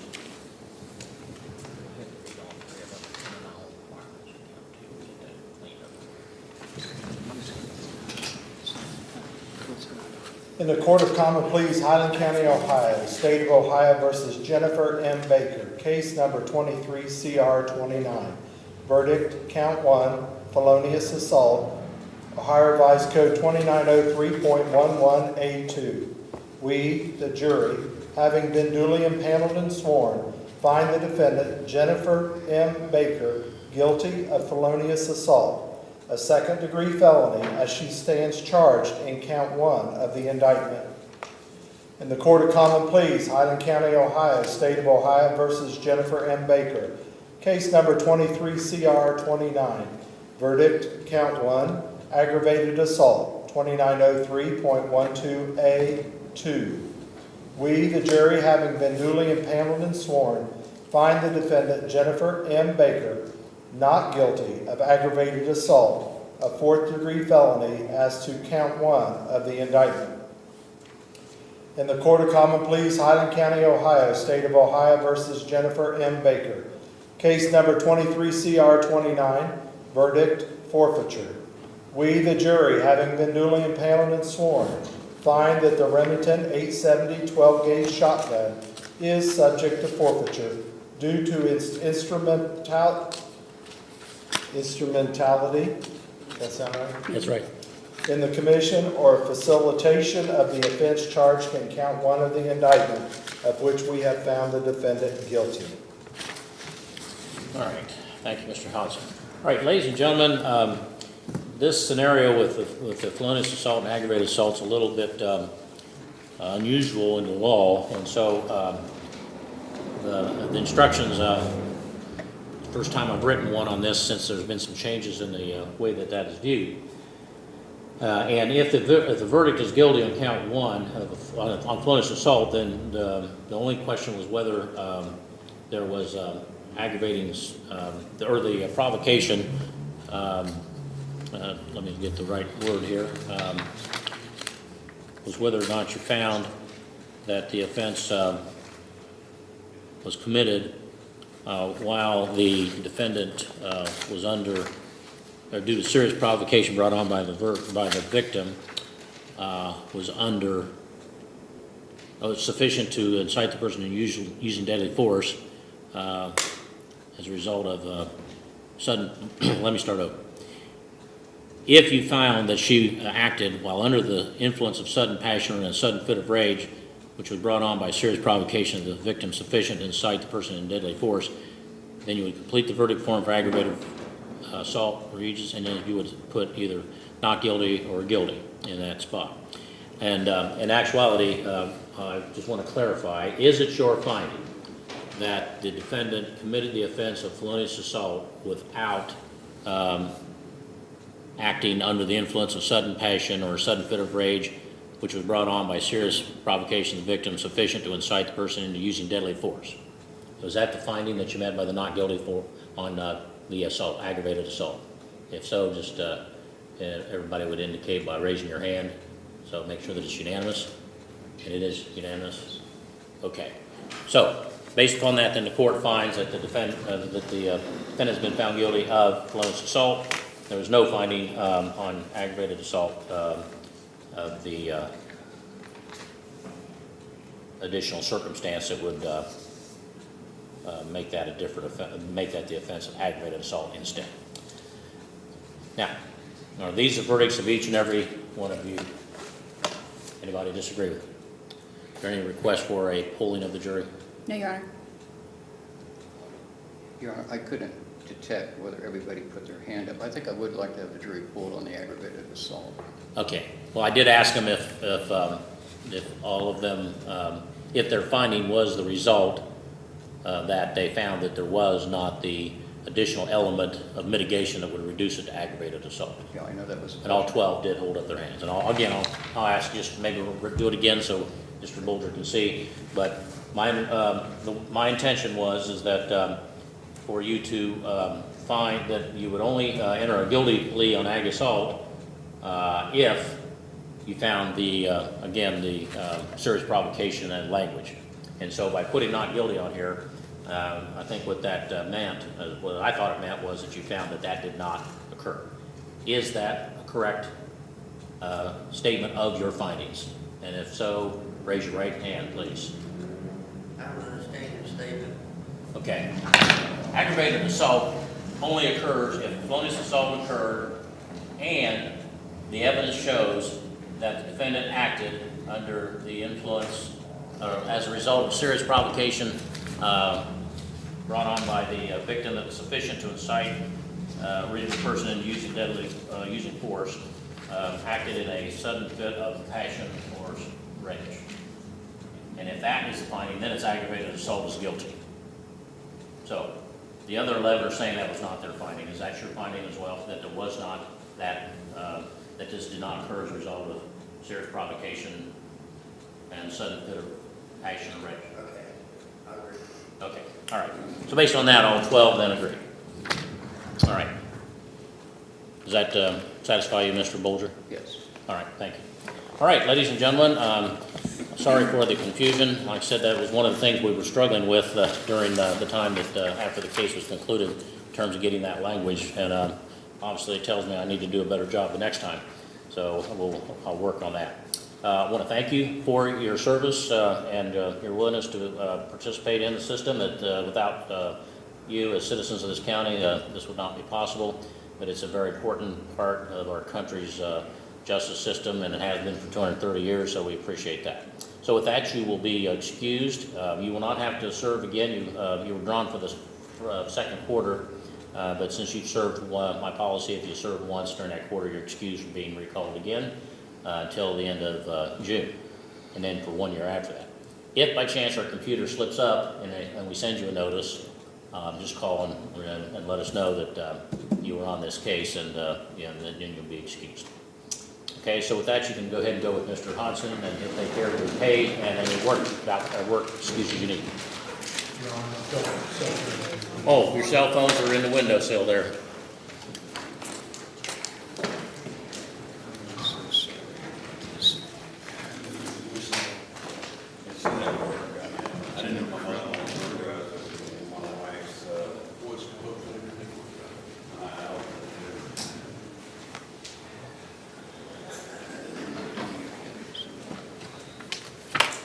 Does the kid go to Hillsborough?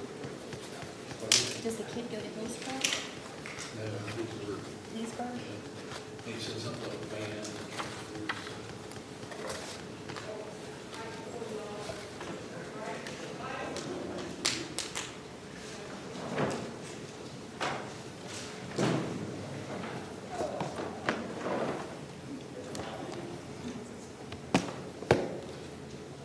Be seated, please. All right, the court has accepted the verdicts. We'll find the defendant guilty of loadless assault as charged in count 1, and also find that the gun is ordered to be forfeited. I'm going to order a pre-sentence investigation be conducted in this matter. It's after 4, so tomorrow, Miss, I'm going to continue your bond, Miss Page. So, Miss Baker. So tomorrow I'll report to the probation department to tell them that you were found guilty and that you need to have a pre-sentence investigation, and they'll probably won't be able to do it tomorrow, but they'll make an appointment for you. We'll set the sentencing for June the 7th. I'm sorry, what day? June the 7th at 10 a.m. Are you available that day, Mr. Bolger? I believe I am, Your Honor. All right. And you'll get an assignment notice for that from the bailiff, and all the conditions of your bond are still applicable. All right, is there anything further from counsel? No, Your Honor. All right, thank you. Please rise.